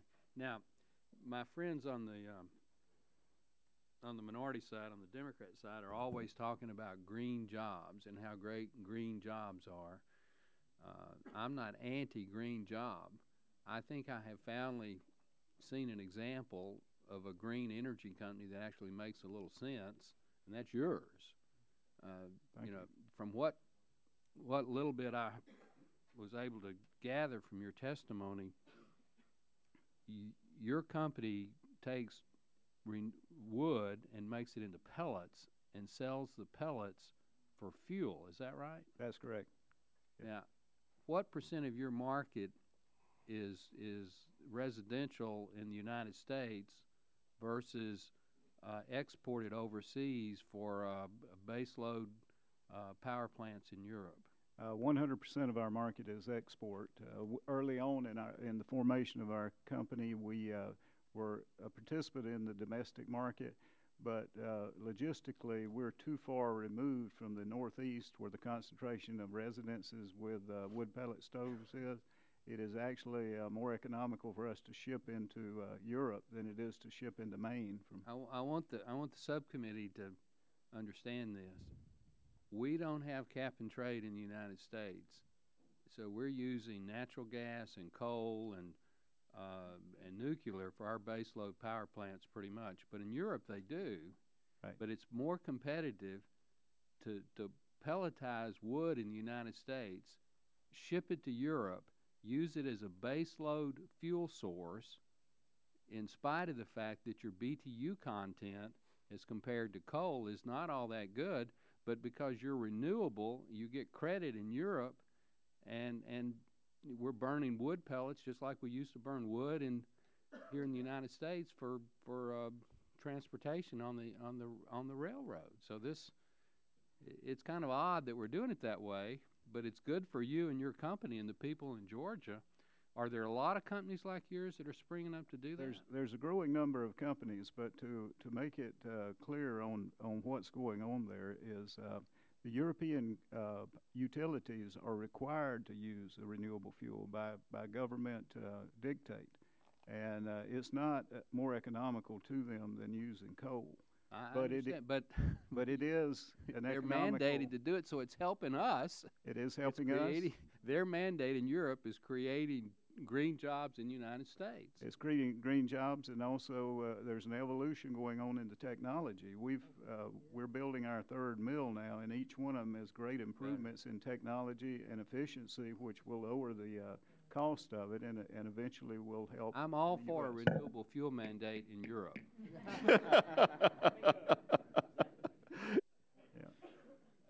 All right, Mr. McNerney from California, you are now recognized for 5 minutes. Well, thank you, Mr. Chairman. You know, I spent about 10 years in manufacturing before coming to Congress, and so I found this to be a very interesting panel, and I appreciate your coming out here and talking to us. I have a couple of observations. Mr. Smatsky, I really appreciated your comments on the cradle-to-cradle philosophy, and that's adopted. Could you explain what that means a little bit, and maybe give us a hint of how you think that could be more widely adopted in the United States? Yeah, thank you for the question. The cradle-to-cradle philosophy is really about recycling and reuse and getting the bottle back. About 27% across the United States currently today have recycle programs. So we need to develop the recycling aspect to get the bottles back. Currently, right now, we're working on recycled PET bottles that we're introducing in the California marketplace, as well as in our Deer Park spring water brand. Okay, thank you. Mr. Meyer, I found your comments about the lack of appropriately trained workers to be concerning, as did the ranking member and other members of the subcommittee. And it sounds like you've taken steps in your company to help ensure that you're going to have those workers that you need. Do you see that as the way education is going to be going in this country, where the private sector has to take a more strong step, a more strong active role in providing for educated workers, or do you think the public education system is going to be able to step up and provide that service? Okay, well, thank you. First of all, that's correct. I do believe that the private sector is pushing technical trade training, and that's very obvious when you look at our sector and any manufacturing job in specific. It's just not something that is pushed at the local level or through public schools, so we were proactive in that in approaching our local college there to look at technical trade programs. And as we talk to other foundries throughout the country, they're basically doing the same thing, if not just for the lack of skilled workers or tradesmen, simply because in our state we look at the competition with other sectors. For us, it is very difficult because a lot of our skilled workers and tradesmen will either go to work in the oil field or in areas such as higher level manufacturing in the aerospace or defense. So it's very hard, and either way you look at it, it's very competitive for the workforce, and we are not seeing the increases in the workforce that we need. Well, thank you. Mr. Hughes, I know Raytheon has made significant contributions towards STEM education, science, technology, engineering, and mathematics. Could you elaborate a little bit on the direction that Raytheon is moving and how that could be replicated by smaller companies? Absolutely. So as an engineering company, we're very concerned with the decline in interest in science, technology, engineering, and mathematics. Our industry is very dependent on a robust source of engineers and scientists for us to deliver the kind of innovation and technology that the country needs. We have created a series of programs at a variety of levels, both the local, state, and at the university levels, for encouraging younger folks to go into that field of work. Have you found that to be effective, that program to be effective? Yes, we have. We have over the years now spent in excess of $72 million promoting STEM in a variety of different venues, up to and including with the Smithsonian Institute.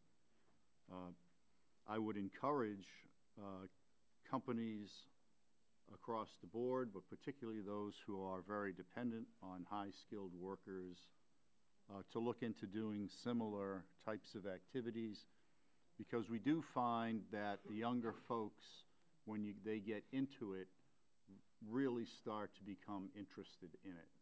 And I think that's very important for the future of our country and for national security. And I would encourage the Congress to look into programs that could accomplish the same thing. So somehow Congress might be able to give incentives to smaller companies to get engaged in the way that the larger company like Smaller Raytheon. companies, school districts, teachers, there are a variety of different ways. I think communications to younger folks is a major factor. The more they know about it, I think the more interest that can be generated. It is for the high-tech industry, a decline in interest in STEM is a concern for the country. Thank you. Thank you, Mr. Chairman. Recognize the Vice Chairman of the committee, Mr. Lance. Thank you, Mr. Chairman. To the panel in general, to what extent does the fact that the Chinese currency does not float freely have an impact on your manufacturing?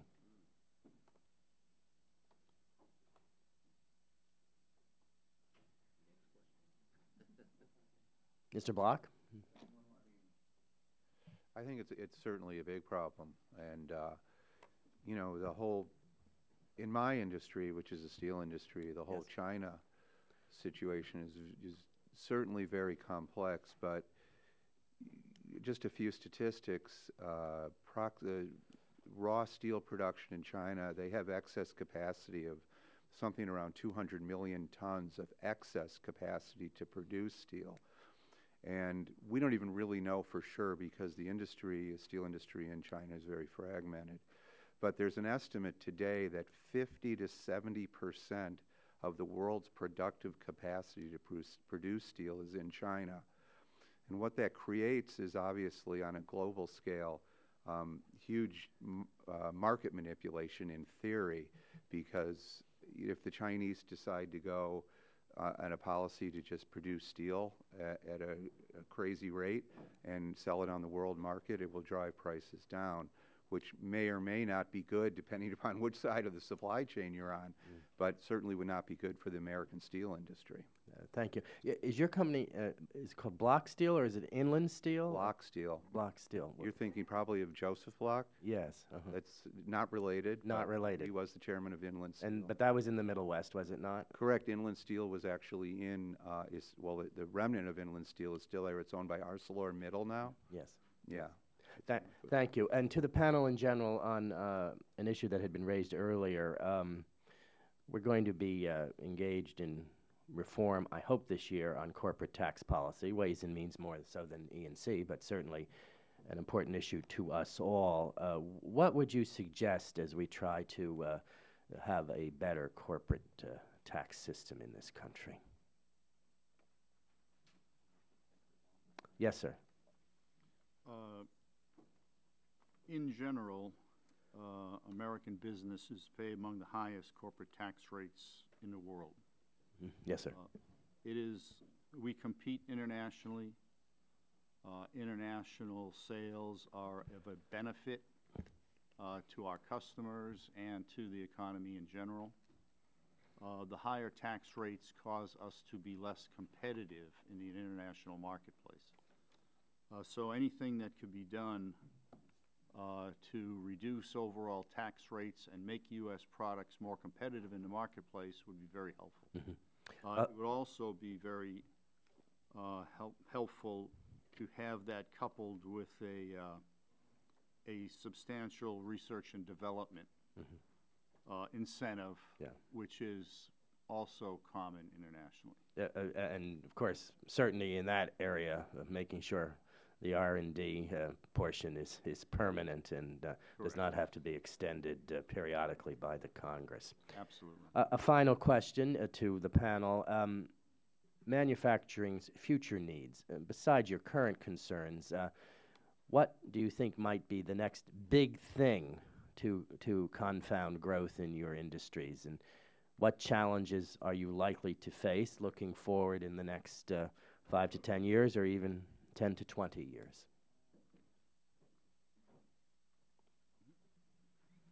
So as we try to deal with the potential for budget cuts, we've been focused on international sales. International sales, as I mentioned a few minutes ago, benefit this country in a number of ways. A lot of development can go on those programs that our U.S. customers can take advantage of. The bulk of the jobs are here in the U.S. They're not overseas, at least in my industry, which tends to offset some of the earlier discussions today.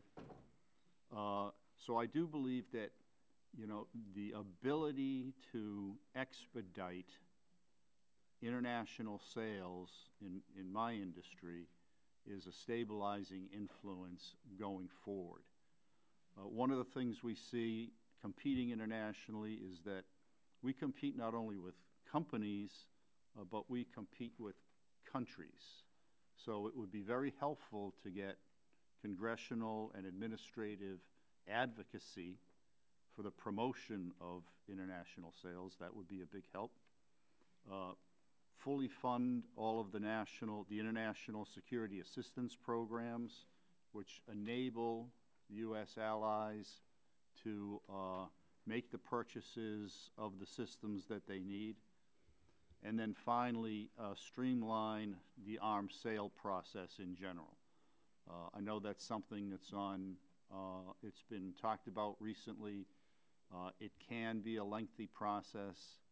Anything that can be done to expedite that would help this entire situation and boost manufacturing in the U.S. Thank you. My time has expired. Thank you, Mr. Chairman. Thank you. Now we recognize the gentleman from Georgia, Mr. Barrow. Thank you, Mr. Chairman. Mr. Arnold, I want to follow up on some of the leads that were opened up by my friend Mr. Barton from Texas, because he talked about one of two trends we've discussed today that I think provide an object lesson. Each provides an object lesson in the tension or the debate between folks who say we ought to put mandates out in front of technology in the blind hope that technology will catch up to the mandates on the one hand, and folks who think, no, we ought to invest in technology, put the technology out in front of the mandates, and the mandates will take care of themselves.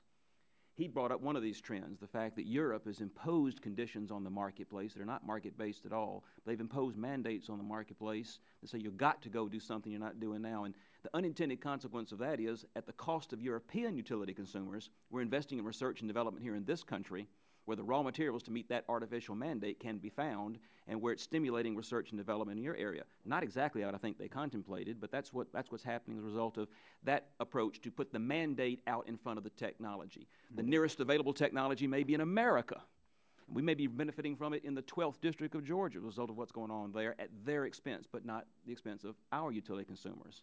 Likewise, we've talked about what's going on with fracking, the fact that there's been an explosion in the source of a traditional source of energy, but that's been inaccessible to us because of our inability to get to it because of our technology. But what's happening now, if you listen to Ted Nordhaus and folks at the Breakthrough Institute, they'll tell you this is a direct payoff of 35 years of investment in very basic research that is only coming to fruition now, stuff that was started during the Carter years. So this is what's happening in natural gas is the payoff of an investment in technology ahead of mandates. Without cap and trade, we've achieved tremendous reductions in CO2, and we've exploded the available natural gas to our consumers because we invested in technology, not mandates. Now, that's a lead-in to when I ask you, what do you think we ought to be doing in the area of research and development? How can government help encourage and incentivize manufacturers to invest in research that will provide a long-term payoff? What do you think ought to be our priorities in that area? I think the priorities in that area should be a very broad base, putting as much research and development money in small amounts into as many different companies as you can to foster as many ideas out there, because out of there will come the one that will pay off in the beginning. As Thomas Edison said, he's found out 1,000 different ways not to make a light bulb. That's what we have to have in this country to keep bringing new technology to the forefront. There'll have to be some pull in some technologies and in some markets to get people involved. But there also, we need a lot of research and development, and it needs to be academic tied to industry sponsorship in some way. But it doesn't need to be giant block grants from Department of Energy or anybody else that goes to one segment of one industry to one company where success or failure has used up all of that money. It can be used in many, many different places, in my opinion. My friend Tom Fanning, the head of the Southern Company, is fond of describing sort of an S-curve in what you can get from research. There's a small amount that's spent at the most basic level, of most basic pure research, where you don't know where it's going to lead. Then there's a tremendous amount of money that's in the high part of the S-curve, in which folks are researching how to develop a lead, something that's come out of basic research. And then there's the deployment phase, where it levels off again, where you're just trying to deploy something that you've got ready to go in the marketplace. His position is that government ought to confine its investments or its incentives when they're at the most basic level possible, that the highest payoff will be from investing in that very basic research where there's very little support that you can get from the private sector to get the kind of breakthroughs that you need. But the private sector is good at taking off with that. What do you think about that? Is that a model that we should build on? I personally think that's a very good model to build on, and that's the kind of things that we look for is reading some research paper where somebody has stumbled across an idea, and then I can take that idea and improve our processes or come up with a completely different business model out of that. I think of the difference between investing in something like Dharma, where they're doing incredibly basic research on the one hand, and the payoffs you get from that, as opposed to investing in a development or deployment strategy for a big old outfit like Soylendra. I can't help but think that the biggest payoff is investing at the front end of that S-curve, where there's the least amount of outside money that's available through private sources to lead to the kind of development and breakthroughs that the private sector knows what to do with once they've got it. But it's very hard for them to provide that kind of support. That sort of seems to me to be sort of an object lesson. I would agree with that approach. Thank you, Mr. Arnold. No further questions.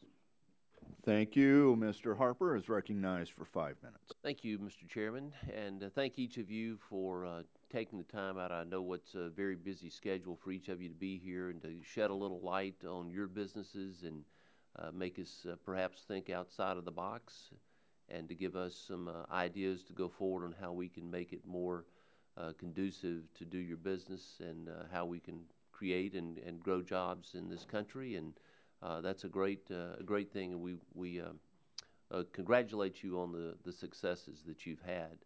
And Mr. Hughes, we're certainly glad to have you here. And I remember the very first time that I came into almost official contact with Raytheon in my district was when I was running. And you had a great advocate there in Forest, Mississippi, Mayor Chambers, who just went on and on about the impact that you had as a company there in East Central Mississippi. And that's, I've been there for Veterans Day events, and the workforce, the team there is exceptional, and you should be very, very proud of what is there and what you see. But how is that support of your local and state government officials, what has that meant to you in Forest, Mississippi? Well, thank you for the kind words. We are very, very proud of the facility and the workforce there.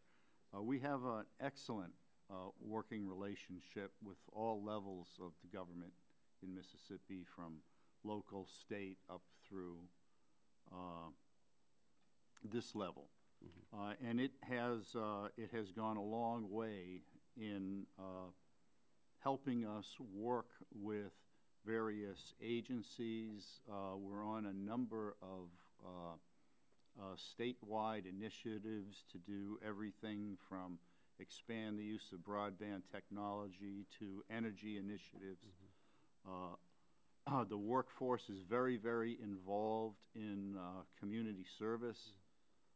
They put in a lot of time on a regular basis And I think that goes a long way to building community spirit, which helps us work with the community when we need to go do something with the facility or find people or expand the facilities. So in general, the working environment has been extremely beneficial to the success of our operation there, and I thank you for it.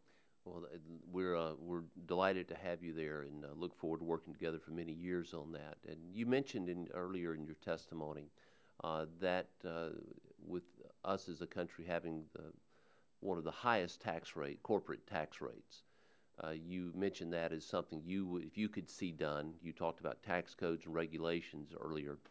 If our corporate tax rates were reduced to a level where we were one of the lowest and not highest, what would you see as the benefits that would come from that, and how quickly would we realize the benefits after a change was made?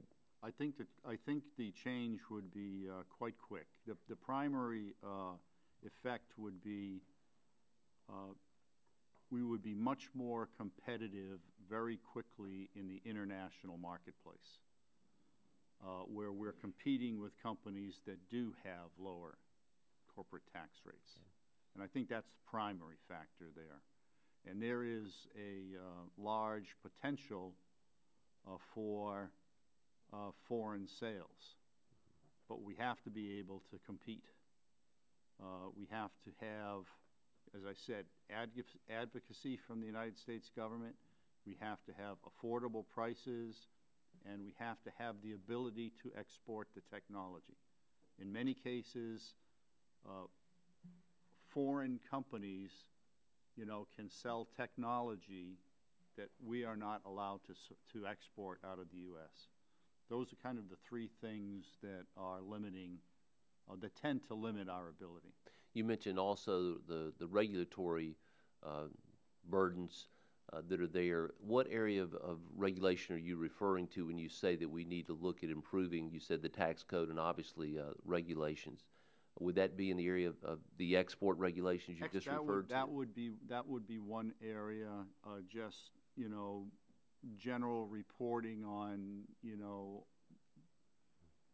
a variety of different business processes. We might want to take a look and see how those are being used. Anything that's being used and is meaningful, happy to do it. Great. If it's not being used, maybe we ought to think about it. Again, thank you all for being here. With that, I yield back. Mr. Guthrie, you are recognized for 5 minutes. Hey, thank you, Mr. Chairman. Thanks. And to be a witness for Mr. Barton's question, I ran or my family has aluminum foundry. So we're gas. And so it has made us tremendously competitive compared to people that we're competing with in other countries. And, it's all about inputs and how much inputs cost. And anytime if we do mandates and things here that raise the price of energy, it'll go counter to bringing manufacturing jobs back to the country. It's just a fact of that's our competitive advantage in Kentucky, particularly with coal. We have cheap electricity, and it's made us a competitive state. Well, a question with Mr. Steiner. Another thing about tax, I think we heard the other night in the State of the Union about the tax credits that incentivize people to send jobs overseas. One thing that does is our tax rate. So if we want to lower our tax rate, it'll bring jobs back as well. Mr.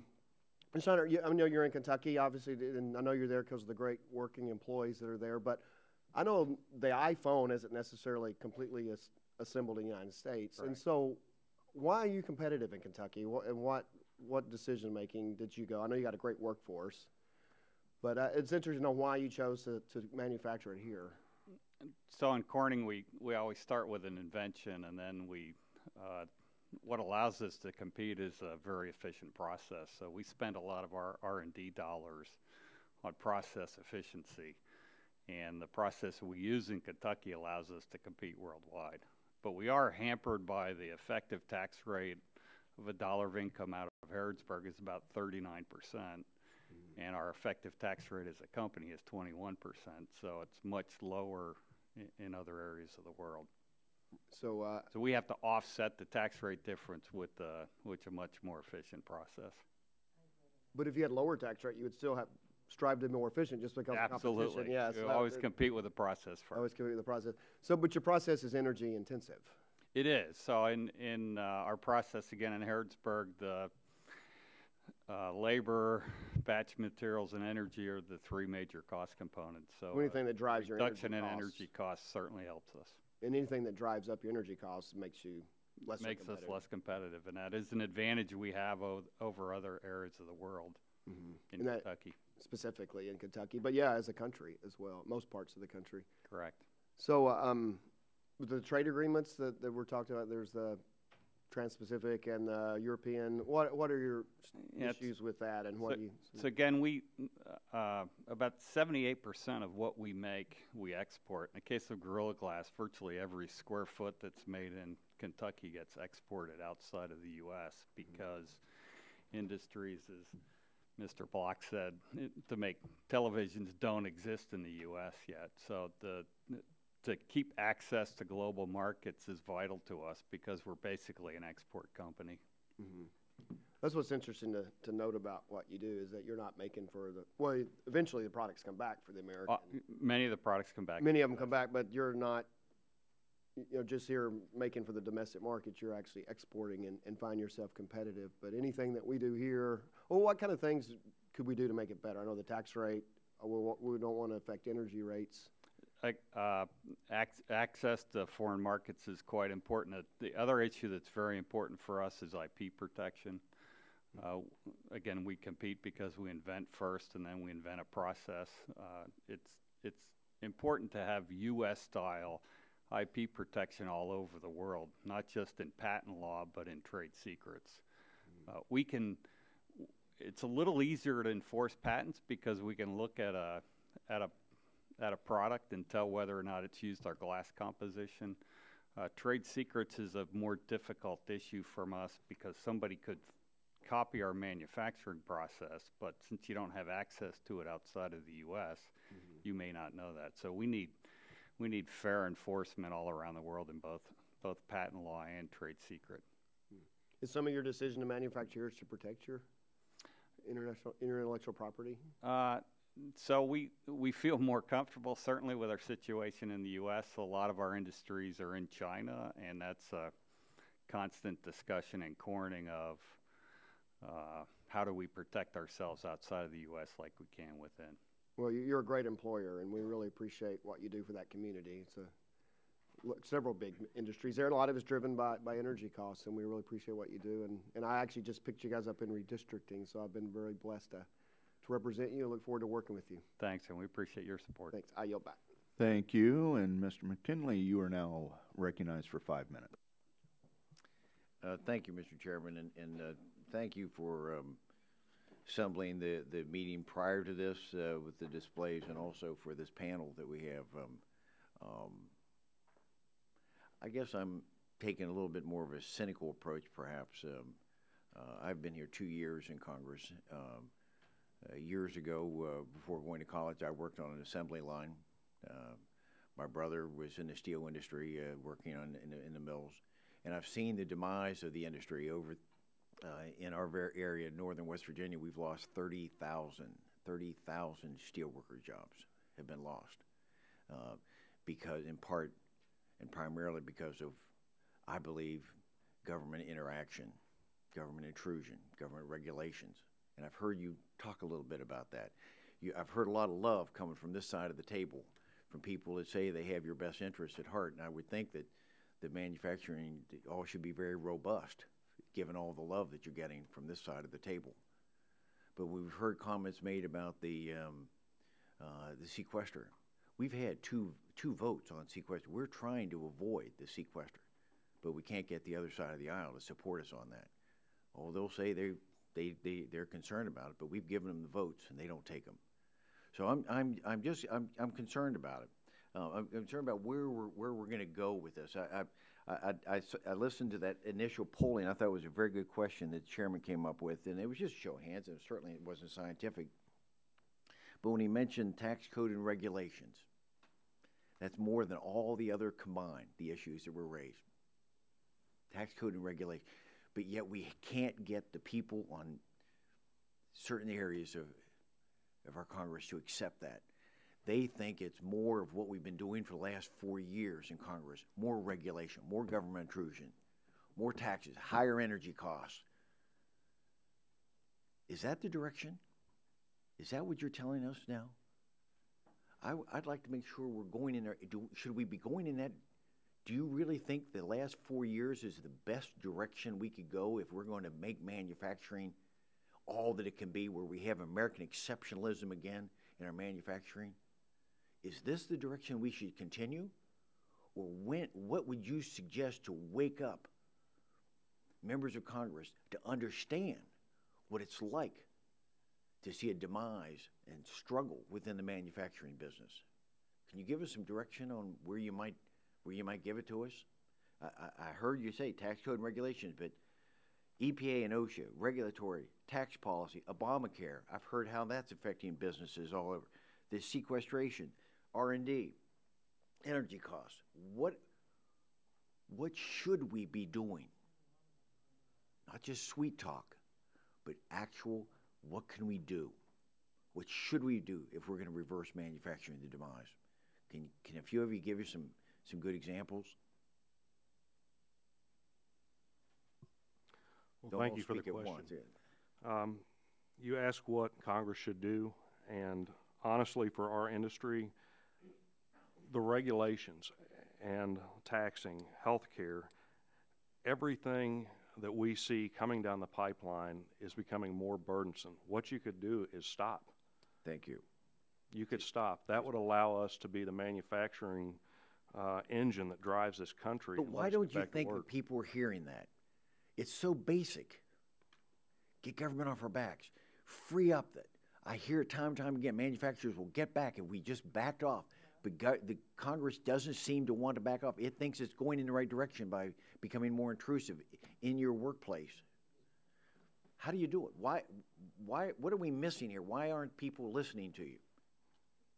Well, basically, we have been vocal for years, and why that has not reached Congress is beyond us. But I think when you look at the jobs lost and how our entire manufacturing sector continues to struggle, you know, when is it going to be too late? When we're all out of business? So I appreciate the opportunity to be here and express our issues of not only my company, but our industry and manufacturers in general. Thank you. Any others in the time remaining? Yes, sir.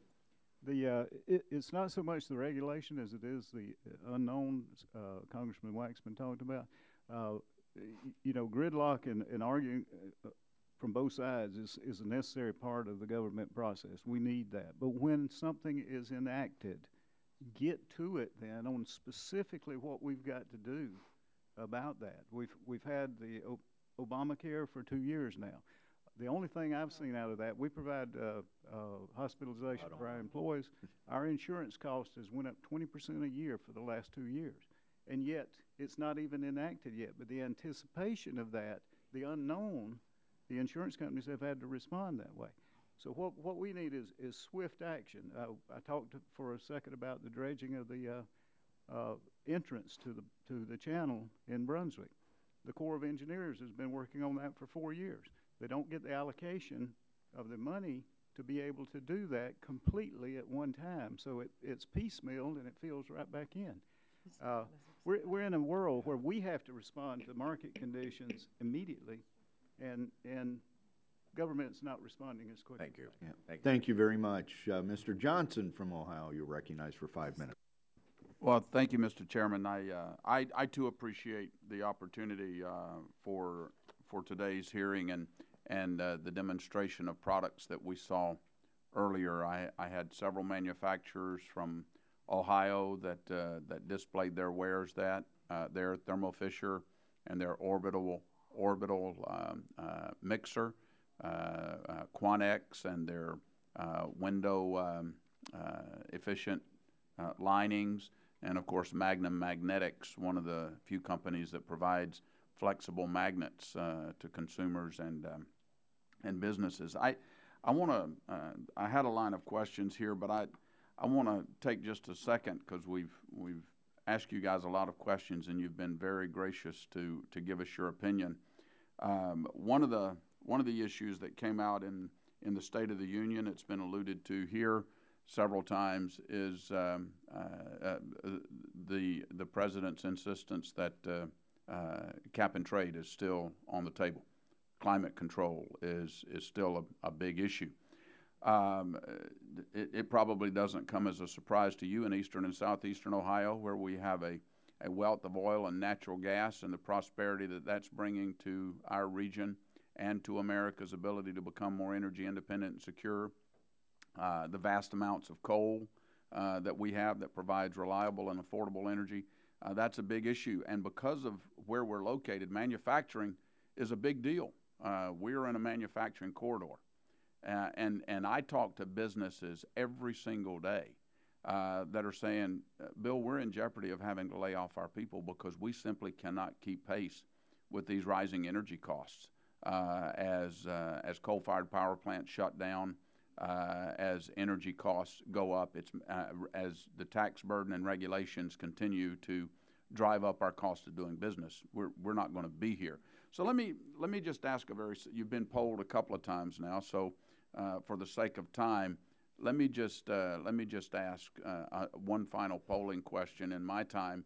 How many of you believe that additional climate control regulations coming out of the federal government that are going to drive up your cost of operations, including driving up the cost of the energy that it takes to run your operations, how many of you think that's going to have a negative impact on your ability to grow and expand and hire and innovate within your companies? How many of you think that's going to have a negative impact? The rest of you don't think it's going to, or are you just silent? I got to ask.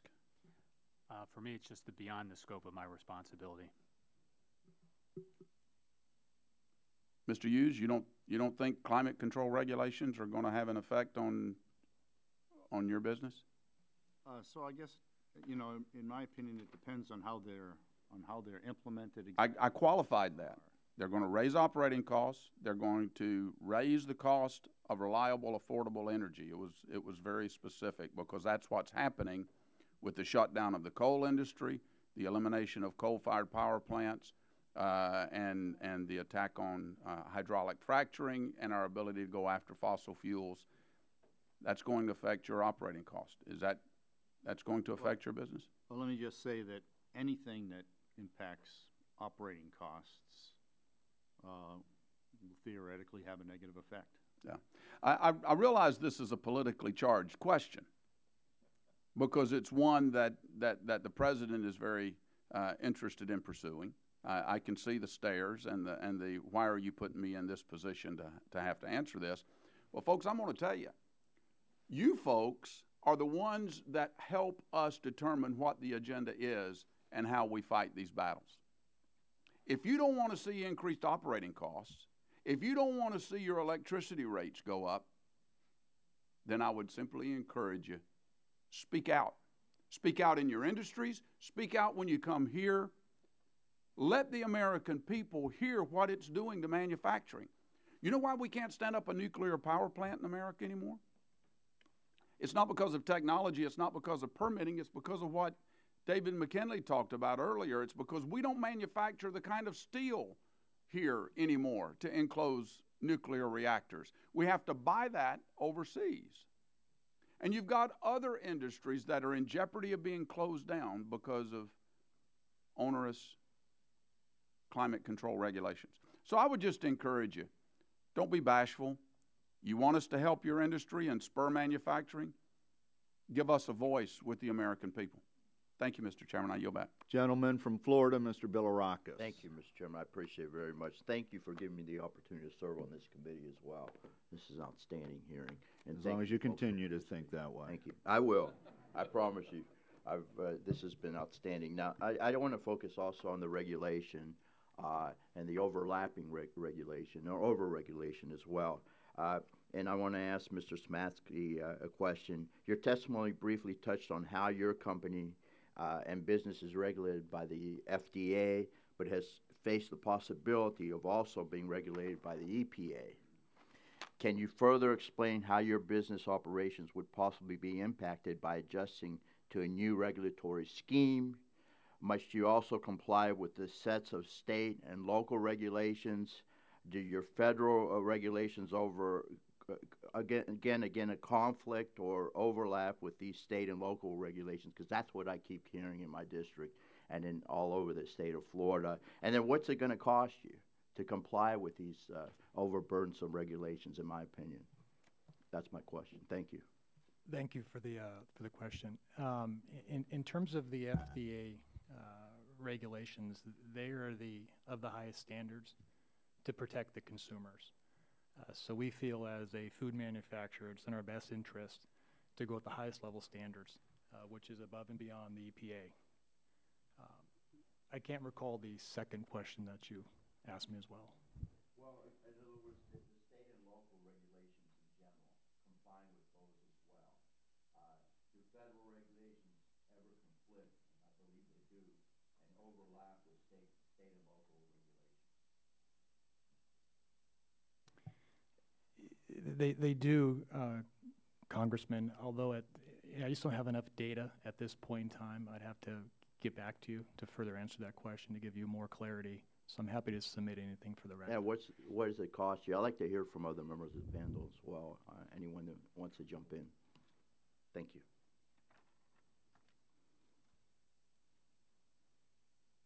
Anyone else want to? Mr. Block.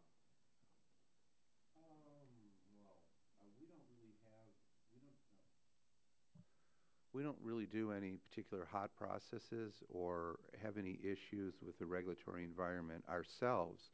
Certainly our customers do, but I'm not knowledgeable enough to directly answer that question for my customers and for what they do. Obviously, the mills themselves have certain issues with regulatory situations. I know, Mr. Johnson, I'm not sure which district you cover. I think Ohio 6, all along the Ohio River. Oh, okay, but like AK Steel, which is in southwest Ohio, has had environmental issues, which has impacted them. They're difficult issues. I don't know if you want me to expand on this or not, but I might be going off in a tangent here, and it might not be a good thing. Well, give me a specific example of how you face overlapping regulation. Well, we personally don't, to be honest with you. I mean, my business is relatively, it's complex in its details, but in the actual factory, it's relatively simple. So we really don't deal with regulations that impact us directly. Okay.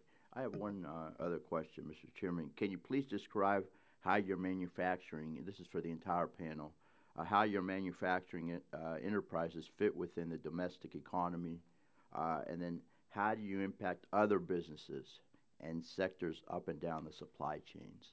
Anyone want to jump in? Well, obviously with the casting industry, our products are used throughout the U.S. and primarily domestic. And what we see as the beginning user, the beginning process with castings is it's a cascading effect all the way across the entire supply chain. So I want to go back real quickly to what you were asking about regulations and the overlapping. Fortunately, in the great state of Texas, we have regulatory issues that are pro-business, not only from the fact of the areas that they come, but our agencies in the state of Texas work with businesses. It's not they're not coming down against us, but they work with us to help us maintain goals and achievements that we need to look at as far as environmental or safety. So I think that when you talk about overlapping regulations, it's more of a regulatory friendly issue and helping our manufacturers, not constantly bombarding us with regulations and issues that we simply can't do. Very good. Mr. Chairman, I'd like to yield back the rest of my time. Thank you. very And much. So there's no more questions to be asked of you here at the panel, but that doesn't mean that we won't submit questions to you.